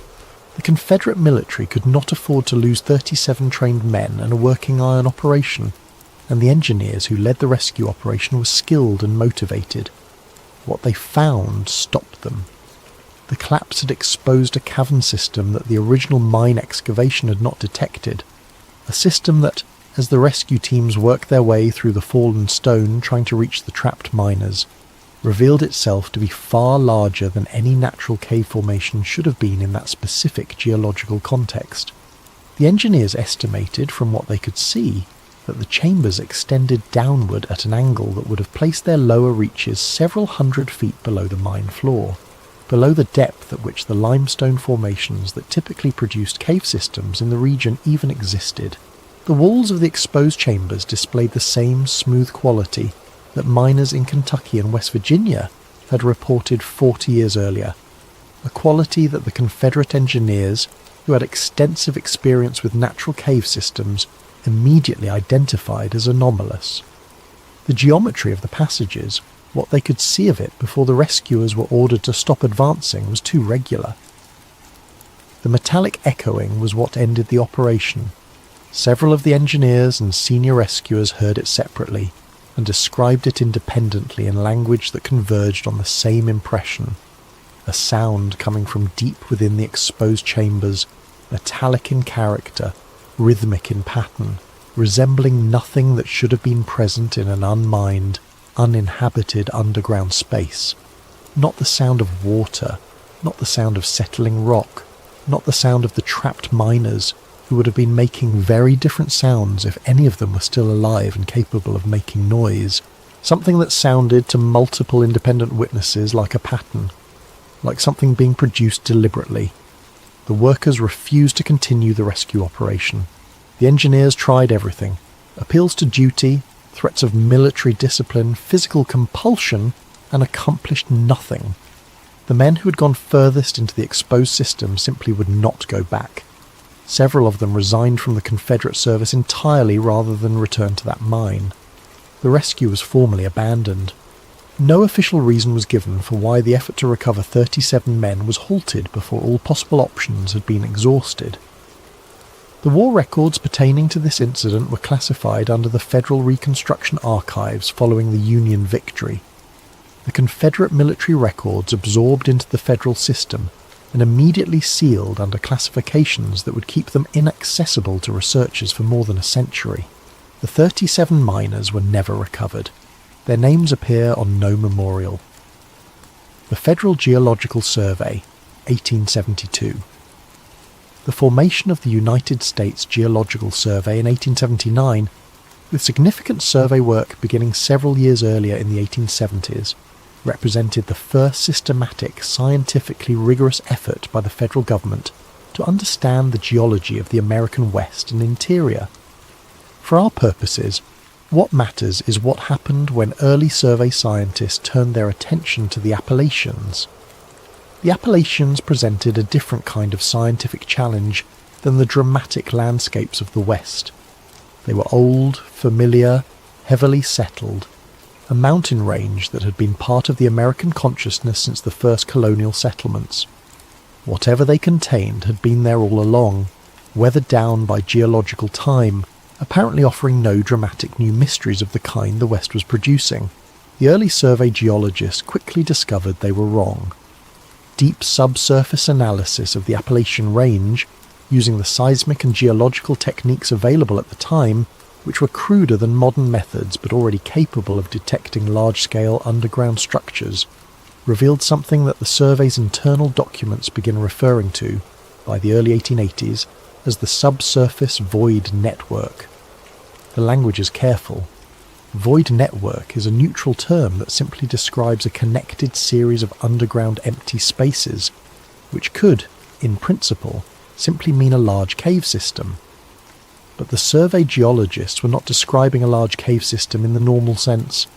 The voids they were detecting were too large, too deep, too regularly distributed. Their spacing along the mountain range was consistent in a way that natural cave formation, which follows the random distribution of soluble rock and water flow, simply does not produce. The internal notes of the geologists who first mapped these features use the word symmetrical, with an anxiety that is almost palpable even through the formal scientific language of the period. Cave systems are not symmetrical. The forces that produce them are random, uneven, governed by the specific local conditions of water chemistry and rock composition. A symmetrical cave system is, in the strictest geological sense, a contradiction in terms. The subsurface void network was symmetrical. The survey's official published reports from this period contain nothing about these findings. What appears in the archives, in the internal correspondence, the unpublished field notes, the annotated maps that were stamped for internal use only and filed away from the documents intended for public distribution, tells a very different story than what the survey was telling the public. The voids extend from somewhere in northern Alabama to somewhere in southern Pennsylvania. They run, with remarkable consistency, along a north-south axis that correlates almost precisely with the axis of the mountain range above them. They lie at depths ranging from several hundred to several thousand feet below the surface, too deep to be affected by the surface geology in ways that would explain their formation. The survey geologists who made these observations wrote to each other about them in language that, for scientists of that era, amounts to expressions of profound disquiet. They had no explanation. They did not publish their findings. They did not present them at scientific meetings. They filed them away, classified them internally as sensitive, and moved on to other projects. The subsurface void network sat in the archives waiting to be found again. Est 4. The humans who went missing. The pattern in the disappearances. Take a map of the Appalachian Range. Starting from northern Georgia, draw a line northward through the Great Smoky Mountains, through the Blue Ridge, through Shenandoah, through the mountains of central Pennsylvania. Mark on this map every documented disappearance of a person in the wilderness of this region from 1870 to the present day. Every hiker, every hunter, every child, every camper who walked into these mountains and did not come back. You will notice something. The disappearances are not distributed randomly across the mountain range. They cluster. They cluster in specific locations along a north-south corridor that runs with disturbing consistency through the same areas that the early survey geologists identified as locations of the subsurface void network. The same areas where Daniel Boone noted compass anomalies in the 1770s. The same areas where mining operations were abandoned in the early 1800s. The same areas where Cherokee and Shawnee oral tradition placed their forbidden valleys and their warnings about what lay beneath the earth. Researchers who have analysed these disappearances in detail, notably the author David Paulides, whose multi-volume work on the subject has attracted significant attention among both serious researchers and the broader public interested in unexplained phenomena, have noted a series of characteristics that appear with unusual consistency across cases separated by decades and geography. The circumstances of these disappearances tend to resist the conventional explanations that usually account for wilderness fatalities. People get lost in wilderness areas. People fall and injure themselves. People underestimate weather or terrain and make fatal errors. These are the ordinary tragedies of wilderness experience, and they leave behind evidence. Search dogs can track a person who walked away from a trail. Medical examiners can determine cause of death when a body is found. The normal investigative tools of search and rescue can usually reconstruct what happened. In the cases that cluster along the Appalachian corridor, the normal investigative tools fail. Dogs refuse to track. not lose the scent, refuse. Experienced tracking dogs that have worked hundreds of cases simply sit down and will not proceed in certain directions.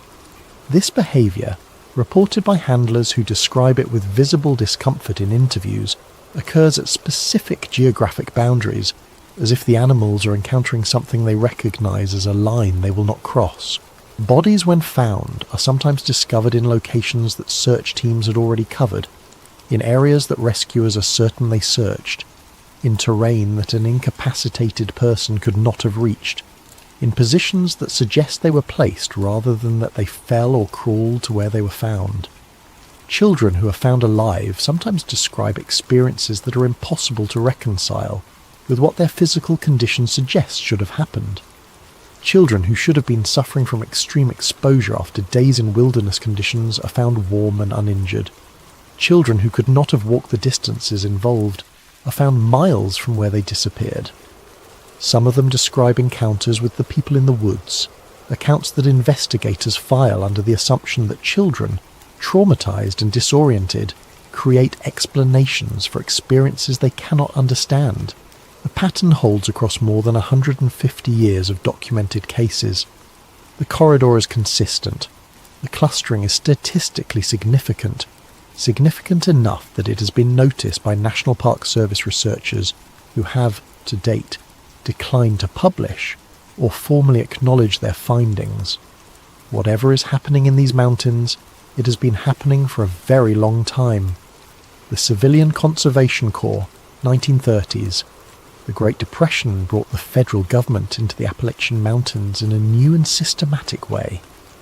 President Roosevelt's Civilian Conservation Corps, the CCC, was one of the signature programs of the New Deal era, employing hundreds of thousands of young men from across the country in conservation and infrastructure work throughout America's national forests and parks. In the Appalachians, CCC crews built the trail systems, fire roads, and park infrastructure that millions of visitors still use today. They worked in some of the most remote and difficult terrain in the mountain range, living in camps that were often far from any town, spending months in a landscape that most of them had never experienced before.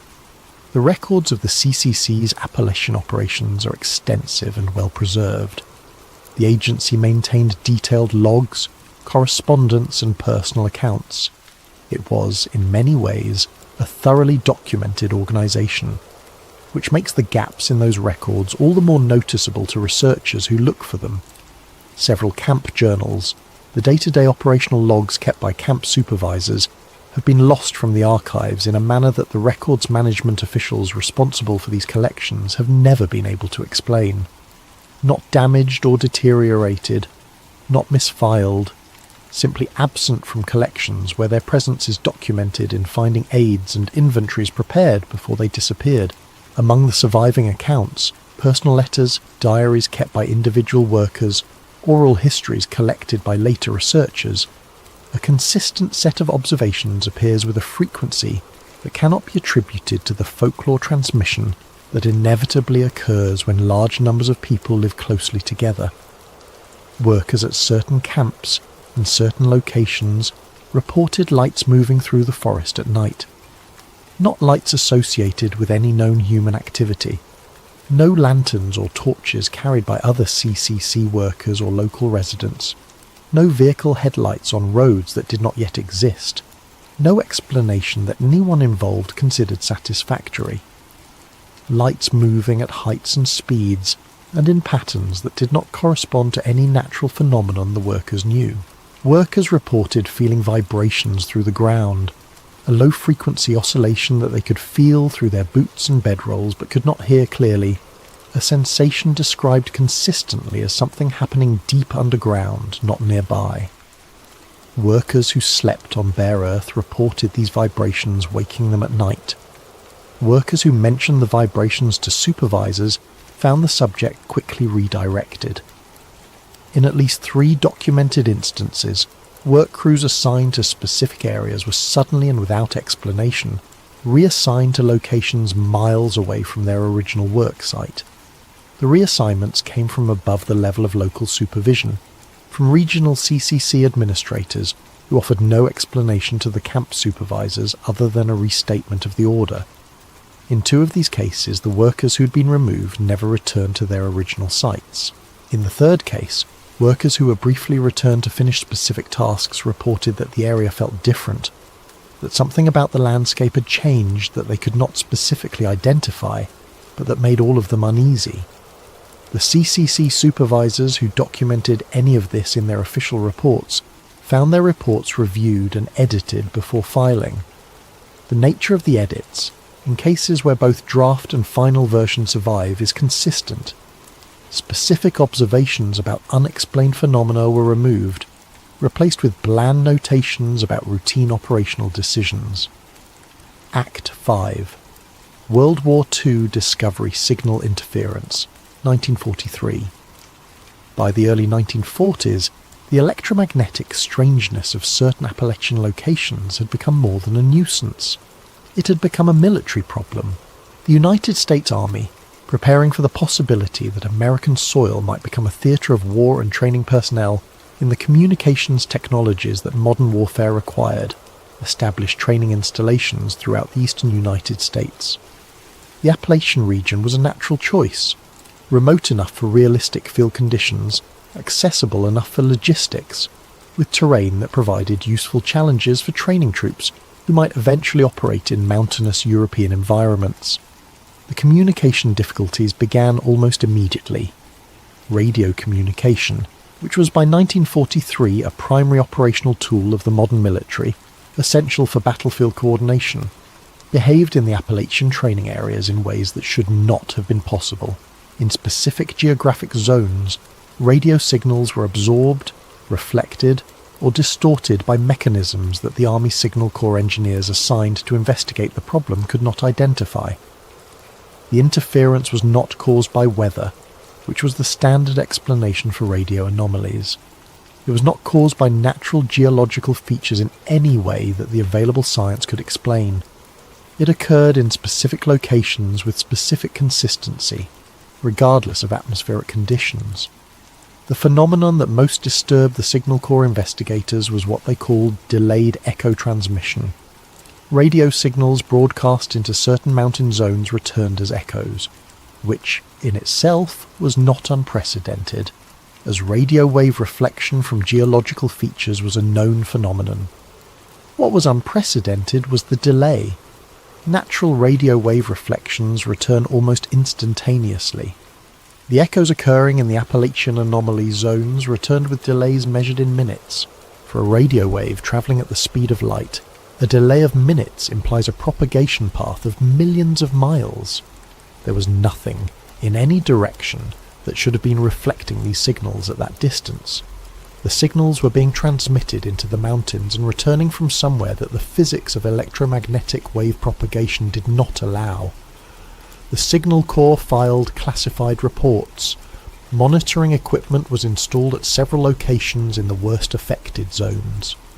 The areas were designated in military communication as electromagnetic irregularity zones, a designation that triggered specific protocols for communication routing that would avoid the affected areas without requiring personnel to know the specific reason for the routing. The underlying explanation for what was happening in these zones was never found. The monitoring equipment, upgraded and expanded over the following decades, continued to document anomalies without explaining them. The installation of that monitoring equipment, however, had a side effect that no one initially anticipated. The equipment was listening, and the equipment began to pick up transmissions it was not meant to receive. Project Deep Echo. The program that would eventually be formalized as Project Deep Echo began as an informal working group within the Army Signal Corps in late 1945, as the end of World War II redirected the energies of the military's scientific establishment toward questions that the urgency of wartime had not allowed them to explore. The core of the program's interest was the acoustic and electromagnetic data being recorded by the monitoring stations installed in the Appalachian irregularity zones. The delayed echo transmissions had continued throughout the war. The monitoring equipment, sensitive enough to detect extremely low-frequency signals, was also picking up something else, a consistent signal emanating not from the surface or the atmosphere, but from underground. The signal was not random noise. Random noise from underground sources, geological activity, hydrological movement, the various sounds a planet makes as it shifts and settles, has a characteristic randomness that can be mathematically analysed and confirmed. The signal the monitoring stations were detecting did not have that characteristic. It had what acoustical engineers describe as temporal structure, patterns of varying intensity and frequency that recur in ways that random noise does not. Project Deep Echo was formally established in the late 1940s with a mandate to determine the origin of these signals. The classified program brought together acoustical engineers, geophysicists, seismologists, and a category of specialists that the program's classified budget documents describe simply as xenobiological consultants, a term that appears without further elaboration in the surviving documentation. The program's primary technical achievement was the systematic use of controlled seismic events, essentially precisely measured underground explosions, to map the subsurface of the Appalachian Range using the reflection of seismic waves from underground structures. The technique was available for decades and had been used extensively in oil and gas exploration. What made the Project Deep Echo surveys different was their scale, their depth, and their geographic coverage. The results confirmed and dramatically exceeded what the United States Geological Survey had detected in the 1880s. The subsurface void network was real. It was larger than the survey's early mapping had suggested, far larger. The chamber system extended from somewhere in northern Alabama to somewhere in central Pennsylvania, following the axis of the mountain range with a consistency that the program's geophysicists described in their reports as impossible to attribute to natural geological processes. The chambers were connected by passage systems at multiple depths. The deepest chambers mapped by the seismic surveys lay at depths that put them well below any geological formation that should have produced a void of their size, and the chambers were too symmetrical. The word appears again and again in the Project Deep Echo documentation, each time with the same uncomfortable quality of a word being used to describe something the writer knows should not exist. The chambers were too symmetrical, the passages too regular, the overall architecture of the system too consistent across too great a distance to be the product of the geological forces that produce natural cave systems.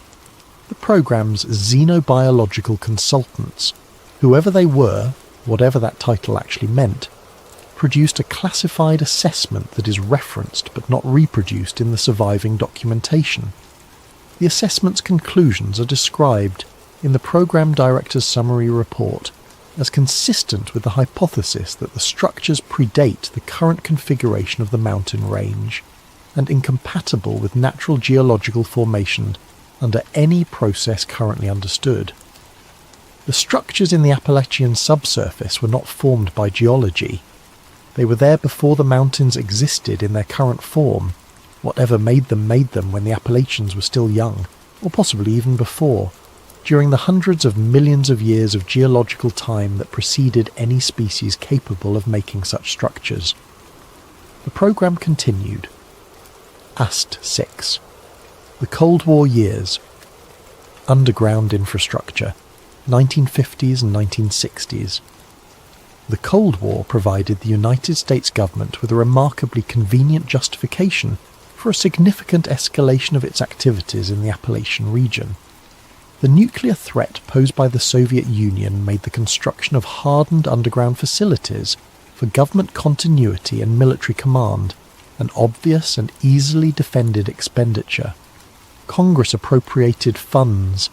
Engineering firms with the highest security clearances were contracted, and across a 2-decade span, the mountains of the American East became home to one of the most extensive underground construction programs in the world. The publicly known examples are significant. The Greenbrier facility in West Virginia, which operated as a secret congressional relocation center for more than 3 decades before being exposed by a Washington Post investigative report in 1992, gives some sense of the scale of the effort. Raven Rock Mountain Complex in Pennsylvania, which continues to operate as an alternate Pentagon command center. Mount Weather Emergency Operations Center in Virginia, a primary continuity of government facility that has never been fully open to public inspection. These are the facilities the public knows about. They are presented as the Cold War government's response to the nuclear threat. Isolated, purpose-built underground bunkers constructed from scratch in convenient mountain locations. But engineers who worked on some of these projects, engineers whose security clearances have long since lapsed, who are now in their 70s and 80s and talking to the people who will listen, describe a consistent anomaly in the construction process. The facilities that were built in specific locations that, when mapped, correspond with uncomfortable precision to the nodes of the subsurface void network, did not require the same amount of initial excavation that comparable facilities in other locations required. In some cases, what the construction crews expected to be months of rock removal was accomplished in days, because the rock that should have been there had, in effect, already been removed. Natural chambers of the right size and configuration existed in exactly the right locations, as if they had been placed there to receive the government facilities that would one day be built inside them. This is not the kind of observation that gets put in official construction reports, but it gets mentioned, quietly, in the oral accounts of people who were there. The official explanation for the Cold War underground construction program in the Appalachians was nuclear preparedness. The facilities were built to survive nuclear attack and maintain government continuity. This is true, as far as it goes. What the official explanation does not address is why specific locations were chosen over others that were geologically equivalent. What it does not address is the internal documentation, preserved in classified archives that researchers have accessed through partial Freedom of Information Act requests, suggesting that site selection for these facilities was guided by something other than the surface geology and engineering assessments that are the standard criteria for underground construction. The facilities were built where they were built because the government knew what was already there.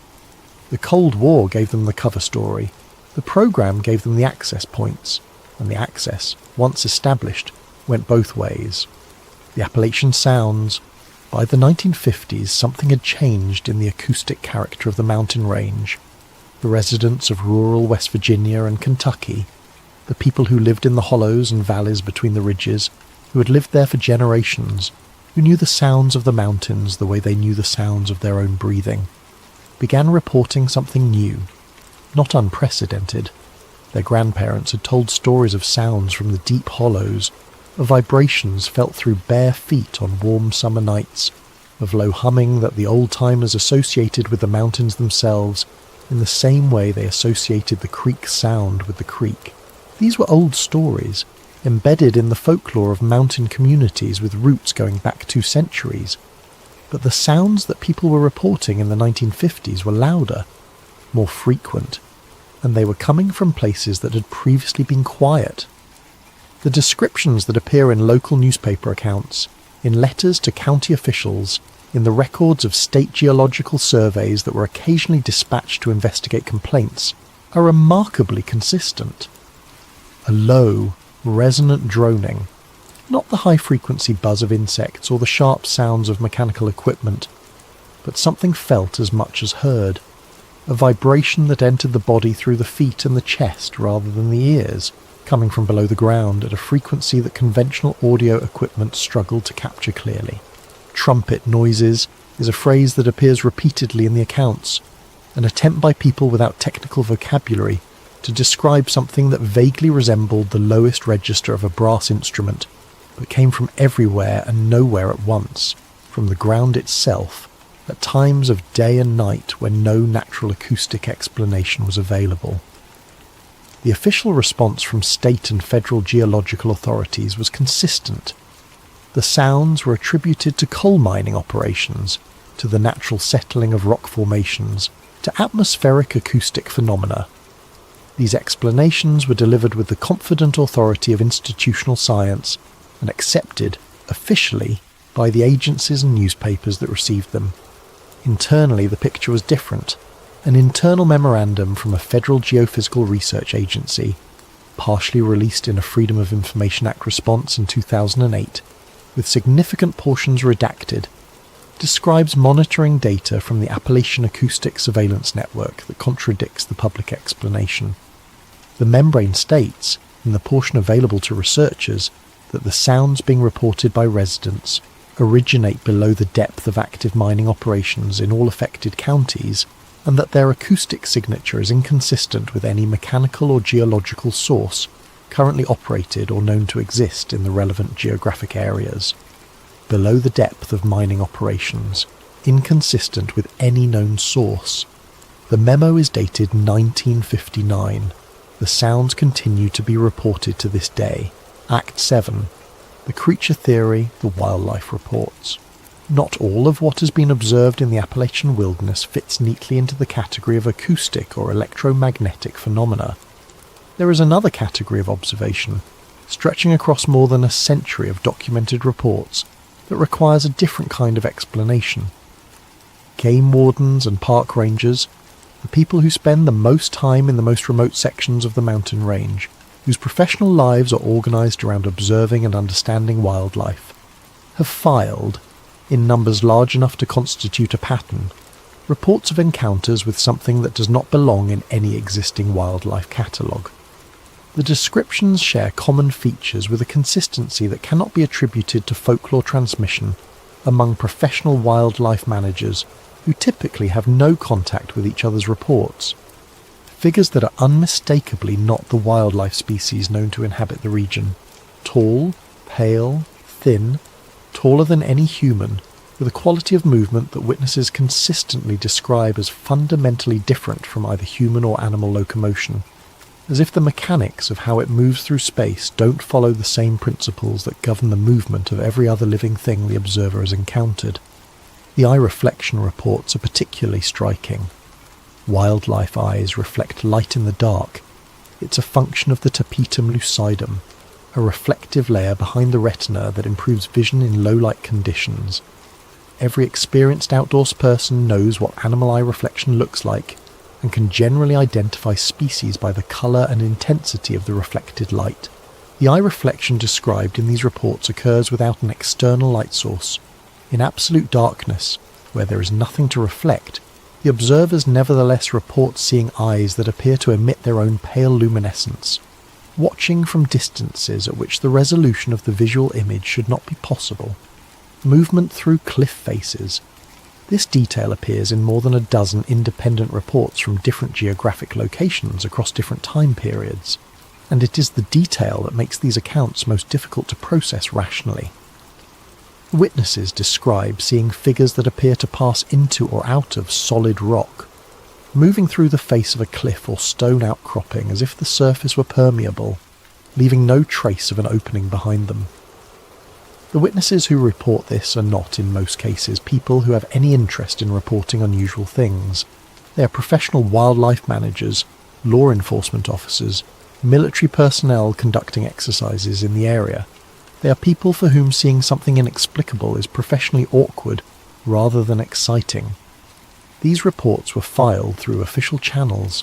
They were processed through the standard wildlife incident documentation system, and somewhere in that system they received a classification that does not appear in the standard wildlife incident taxonomy, a designation stamped across the relevant files in a form that appears in the surviving documents as two words that someone, at some point, decided constituted an adequate category.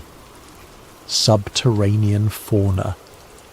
Whatever these things are, someone in the federal wildlife management system decided they were fauna, living things, and that they were subterranean, and whoever made that decision made it within the existing bureaucratic framework, assigning a category to something that should have prompted an entirely new framework, as if the acknowledgement could be safely contained by the act of naming it.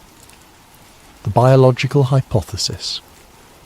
The classified biological assessment that Project Deep Echo produced in the early 1950s represents, as far as can be determined from the surviving documentation, the first formal government attempt to understand what the Appalachian anomalies actually were in terms of a living hypothesis. The hypothesis that emerges from the programme's documentation, reconstructed from references in summary reports, budget justifications, and the partial FOIA releases that have become available over the past 3 decades, is this. During the Appalachian Mountain Range's original formation, approximately 400 to 500 million years ago, an isolated environment was created in the deep subsurface that persisted as the surface geology changed above it. This environment, the subsurface void network, maintained stable conditions over geological timespans that make all of recorded human history look like a rounding error. In that environment, in conditions of total darkness and extreme geological stability, over hundreds of millions of years, a biological lineage evolved. The lineage's origin is the most contested element of the hypothesis. The biological assessment, as referenced in the surviving documentation, apparently considered multiple possibilities, from an independent origin of complex life that ran parallel to the surface evolutionary history, to a divergence from surface species that occurred so long ago that the two lineages share nothing recognizable, to something stranger that the summary reports decline to specify.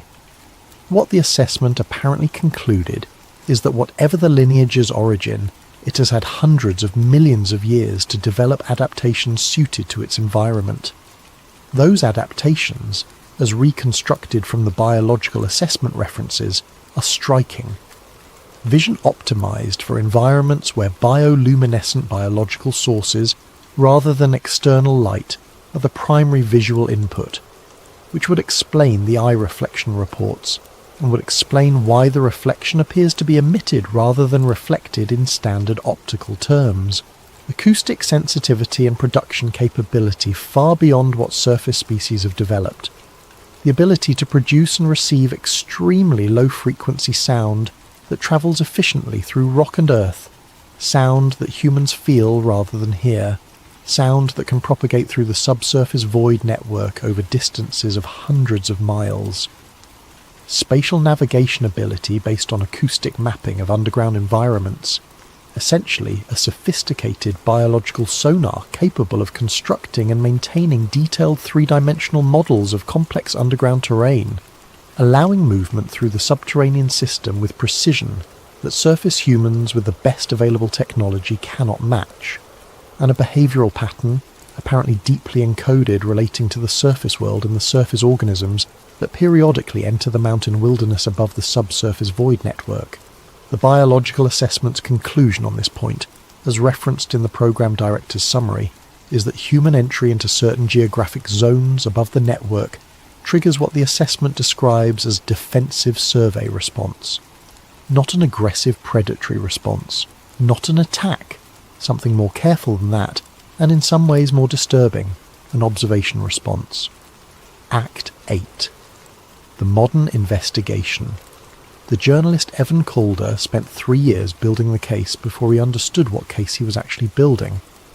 He had started where most serious researchers into Appalachian disappearances start, with the data itself, the raw numbers and geographic coordinates of missing persons cases, the frustrating patterns that kept emerging from the statistics and kept resisting the conventional explanations that official sources offered. He was a podcast producer and investigative journalist with a specific talent for the kind of patient, detail-oriented research that turns a scatterplot of apparently unrelated data points into a coherent argument. He had the missing persons data. He had the historical records of mine enclosures and land acquisitions. He had the partial FOIA releases from the Geological Survey archives, including the fragments that referenced the subsurface void network, without ever fully describing what it contained. He had the acoustic monitoring reports with their careful language about sounds originating below mining depth. The alignment came to him gradually, and then all at once. The missing persons clusters matched the subsurface void network mapping almost exactly. The mining closures of the early 19th century mapped onto the network nodes. The land acquisitions that followed those closures mapped onto the network nodes. The military training areas designated as electromagnetic irregularity zones during World War II mapped onto the network nodes. The Cold War underground facilities mapped onto the network nodes. Everything mapped onto the same underlying geography. Everything that the federal government had been doing in the Appalachian region for 2 centuries, The acquisitions, the designations, the facilities, the monitoring had been organised around a geographic framework that the public did not know existed. Calder spent 6 months attempting to get official responses from the relevant agencies. The National Park Service did not respond. The United States Geological Survey provided standard public information documents. The Department of Defense declined to comment on classified programs. The responses were precisely calibrated to provide the appearance of engagement without providing any actual information. He decided to go see for himself the restricted valley. The hollow Calder chose to investigate was not on any public trail map.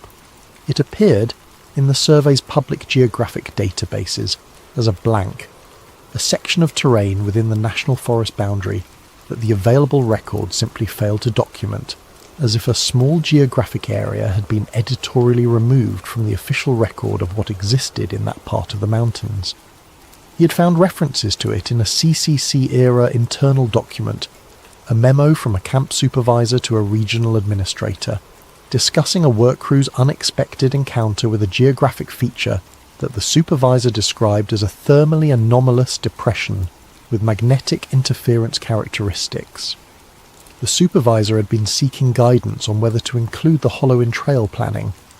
The guidance he received in the annotated response returned to him and preserved in the archive was a single word: no. Calder hiked in from a secondary trailhead, moving off trail through second-growth forest on a clear October morning. The temperature at the trailhead was 58 degrees Fahrenheit, cool but comfortable for hiking, appropriate for the elevation and the season. He carried a GPS device, a compass, a thermal imaging camera, and audio recording equipment sensitive enough to capture infrasound frequencies below the normal range of human hearing. The temperature drop began approximately a mile from the coordinates he was targeting. Not a gradual change consistent with increasing elevation, or the movement into a shaded valley. A relatively sudden decrease of approximately 12 degrees over a horizontal distance of less than a quarter mile, crossing what appeared to be an invisible boundary in the forest. The trees on either side of the boundary were identical in species and size. The terrain showed no feature that would explain the temperature differential. His compass failed at approximately the same point. Not spinning, the way the frontier surveyors had reported, simply ceasing to indicate north with any consistency, the needle drifting and settling in directions that bore no relationship to any consistent reference point.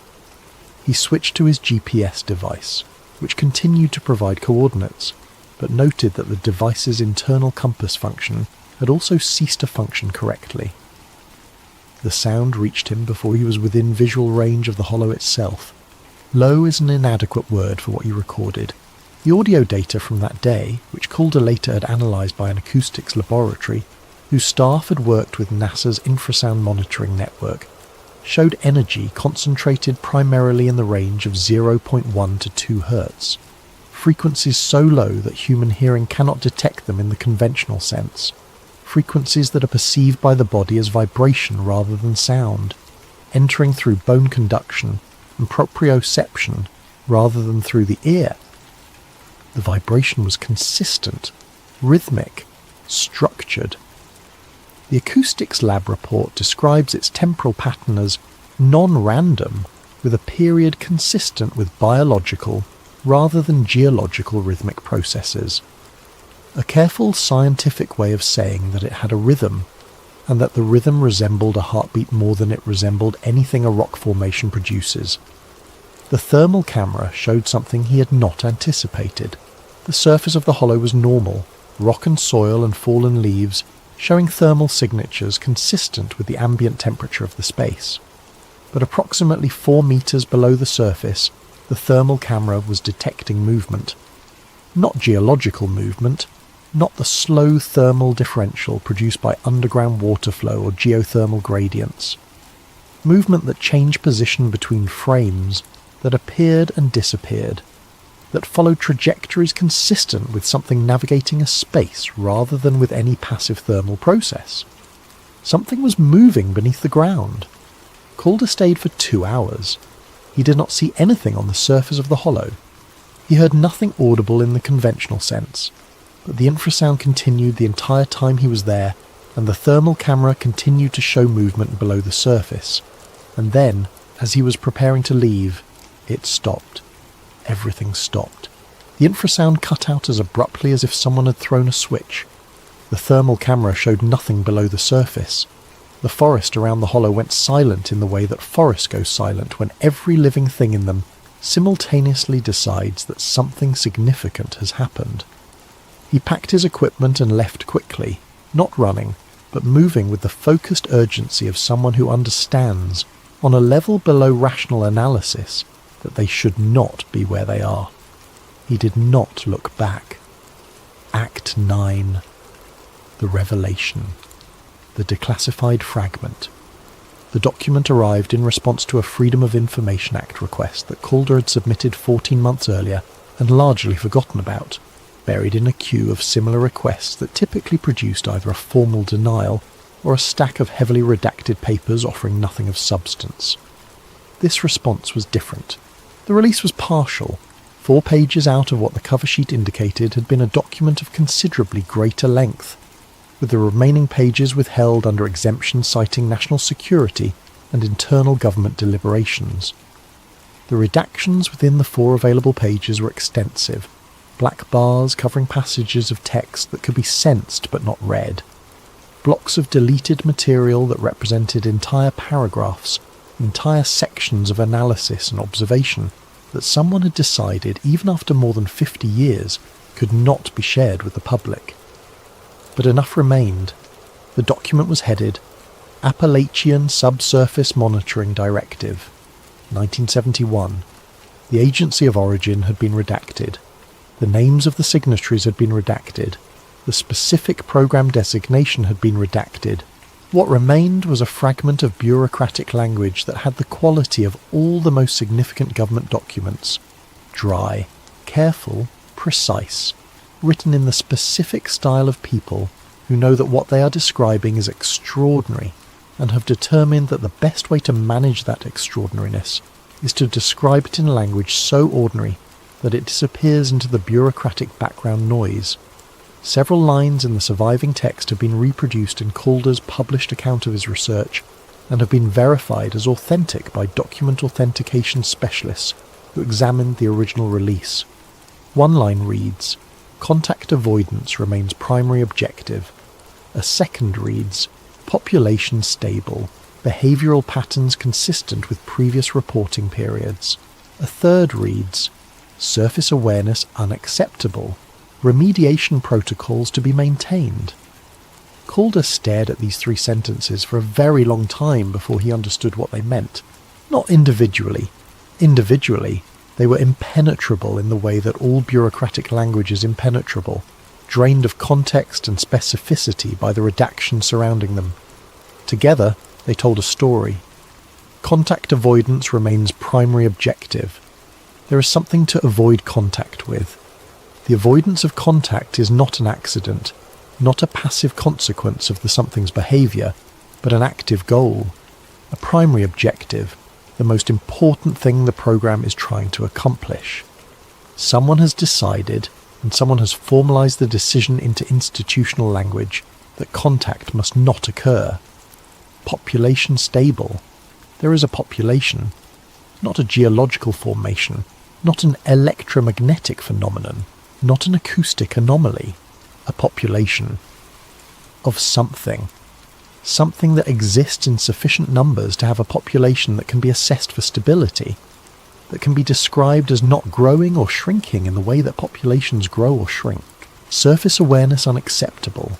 The something, the population, can become aware of the surface. This is not a given. It is a condition that can occur and that the monitoring program is designed to prevent. The surface, meaning the human world, the populated world, the world above the mountains, is something that the population can become aware of in ways that are considered, by whoever is running this program, to be unacceptable. Remediation protocols to be maintained. When surface awareness does occur, there are protocols, actions taken to correct the situation. The word remediation, in a context like this, carries the weight of something done not just once, but repeatedly. as a standing procedure, applied whenever the condition it is designed to address arises. The government was not studying a geological anomaly. It was not monitoring an electromagnetic phenomenon. It was not managing a wildlife population in the conventional sense. It was managing a relationship between the surface world and something beneath it. A relationship that had been going on for long enough to require ongoing management, stable enough to be described in terms of consistent behavioural patterns, significant enough to have generated a classified monitoring directive in 1971 with roots in programs going back decades before that.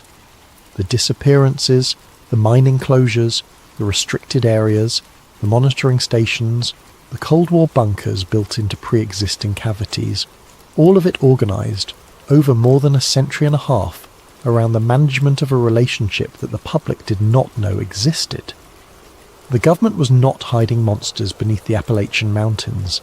It was preventing interaction between two populations that had spent hundreds of millions of years evolving in separation, two populations that had now been pushed by the expansion of human civilization deeper into the mountain wilderness, into enough proximity that the old natural buffers were no longer adequate.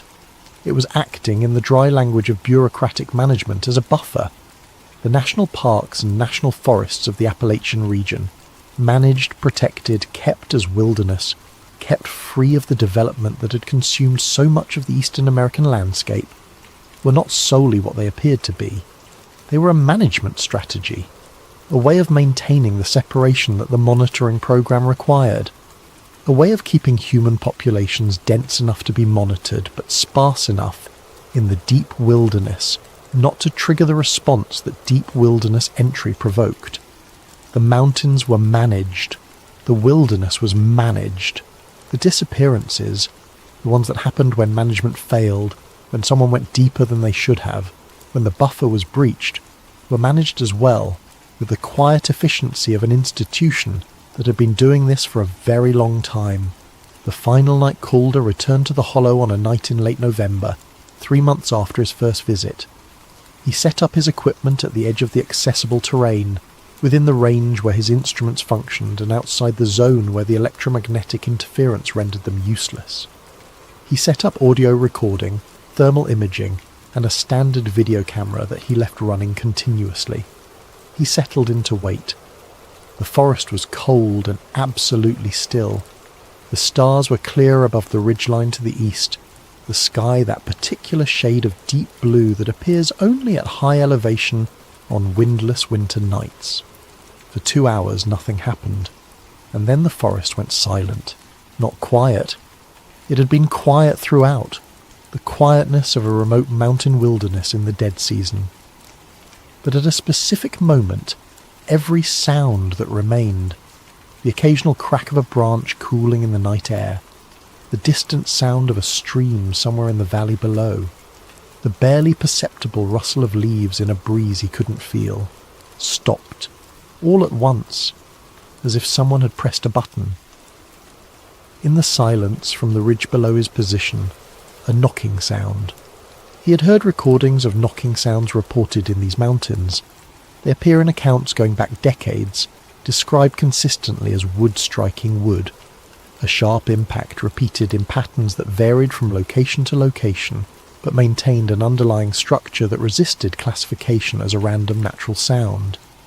He had always assumed, listening to the recordings, that he was hearing something he could find a conventional explanation for, something that could be attributed to a woodpecker's activity, to the thermal expansion of tree trunks in changing temperatures, to the acoustic trickery that mountain terrain sometimes played with distant mechanical sounds. Listening to the sound in person, in the total silence of a stopped forest, that confidence evaporated. It was a knock, a single knock, precise and deliberate, coming from somewhere below him in the dark, and then from a different direction, a direction that would have placed the source miles away from the first, separated by terrain that no person was moving through on that night. A response. The same pattern, echoed back with modifications that suggested not random acoustic reflection but intentional answer. Then, from a third location, farther still, the same pattern again, modified again, as if three sources separated by miles of mountain wilderness were conducting a conversation, as if information was passing between them through a medium that he was only hearing the surface expression of, the underground network translating vibration into sound at specific emergence points, carrying a signal across a distance that should have made communication impossible. He tracked the thermal camera toward the nearest emergence point. The sound was coming from a section of cliff face approximately 300 meters below his position, the rock dark in the absence of light, the camera's display showing the area in the false colours of thermal imaging. He almost missed it. At the edge of the cave opening that the thermal camera revealed, an opening he had not seen on his daytime visit, concealed by an overhang of rock that hid its existence from above, something emerged. Tall, very tall, taller than the cave mouth suggested should have been possible, moving with a smoothness that registered on the camera as a continuous fluid adjustment, rather than the distinct foot-by-foot movement of any animal locomotion he knew. Pale in the thermal display, not the bright orange-red of a warm-blooded mammal, but cooler, more muted, closer in temperature to its environment than any surface animal should have been. It stopped at the entrance to the cave. It stood there for a long time, long enough that Calder, watching the thermal display with a stillness born of something he did not want to identify as terror, had time to observe it in detail. It was not hunting.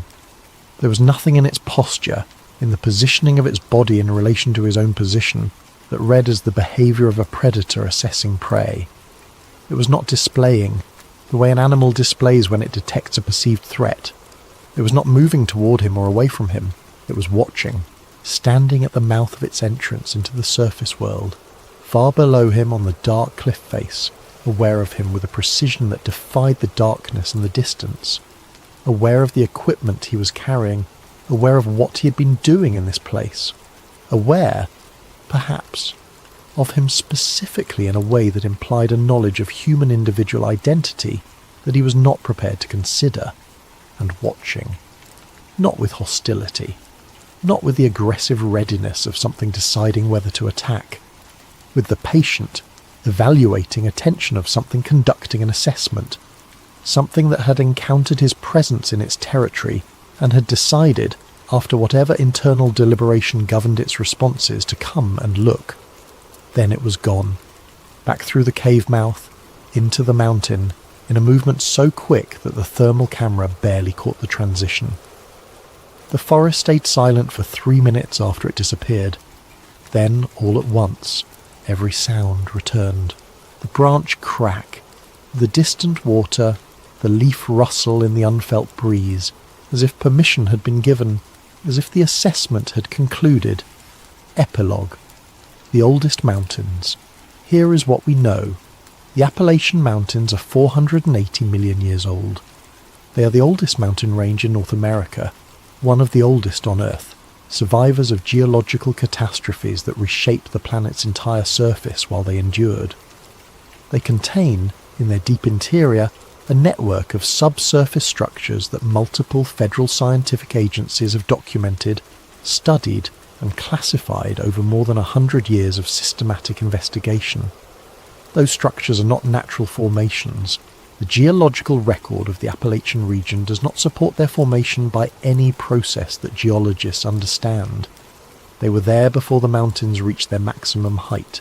They may have been there before the mountains existed at all, in the period of ancient geological history when the terrain that would eventually produce the Appalachians was still the floor of a shallow inland sea. Something has been living in those structures for a very long time, not monsters, not supernatural entities, not beings from another world or another dimension, or any of the other categories that popular culture has invented for things it cannot explain. Living organisms, shaped by the same evolutionary pressures that have shaped every species on Earth, adapted to their specific environment with the thoroughness that hundreds of millions of years of natural selection can produce. Different from us in ways that are difficult to fully conceptualize, but operating under the same basic logic of survival that governs every living thing. Aware of the world above them in ways we don't fully understand, responsive to incursion into their territory in ways that the federal government has been quietly managing for more than a century. The national parks and national forests of the Appalachian region serve purposes that their official designations don't acknowledge. The missing persons whose disappearances cluster along the network's geography are paying a price that the managing institutions have apparently decided is acceptable and manageable. The sounds that residents of mountain communities have been reporting for generations, the electromagnetic anomalies that have been disrupting communications and navigation for as long as anyone has been measuring them, the wildlife managers who file reports in a category that should not exist. All of it connects to a reality that the relevant agencies understand and have chosen, for reasons they consider sufficient, not to share. There is a line in the 1971 Monitoring Directive, a line that Calder has read so many times that it has become a permanent feature of how he understands both the document and the landscape it describes. Surface awareness unacceptable. They are aware of us. They have been aware of us for as long as humans have been in these mountains. They knew us before we knew them, in the way that something that can hear a footstep through 300 feet of rock knows the shape and rhythm and intention of what walks above it before that thing ever looks up and notices what is looking back. The monitoring continues. The buffer is maintained. The parks remain open for the hikers and the campers and the people who drive up the Skyline Drive on autumn weekends to look at the foliage. But somewhere below those parks, below the trails and the campgrounds and the scenic overlooks, in chambers that have existed since before complex life crawled out of the ocean, the network extends from Alabama to Pennsylvania, and something is listening. Something that has been listening since before we existed. Something that, 480 million years into a story that began before ours did, is still here, still listening, still watching, still waiting for us to understand that we are not the oldest thing in these mountains, we are simply the newest.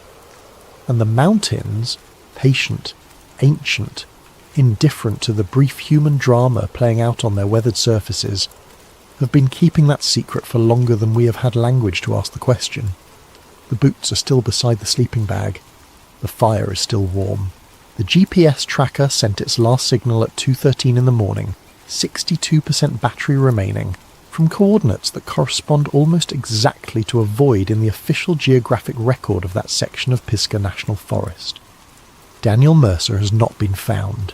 He will not be found.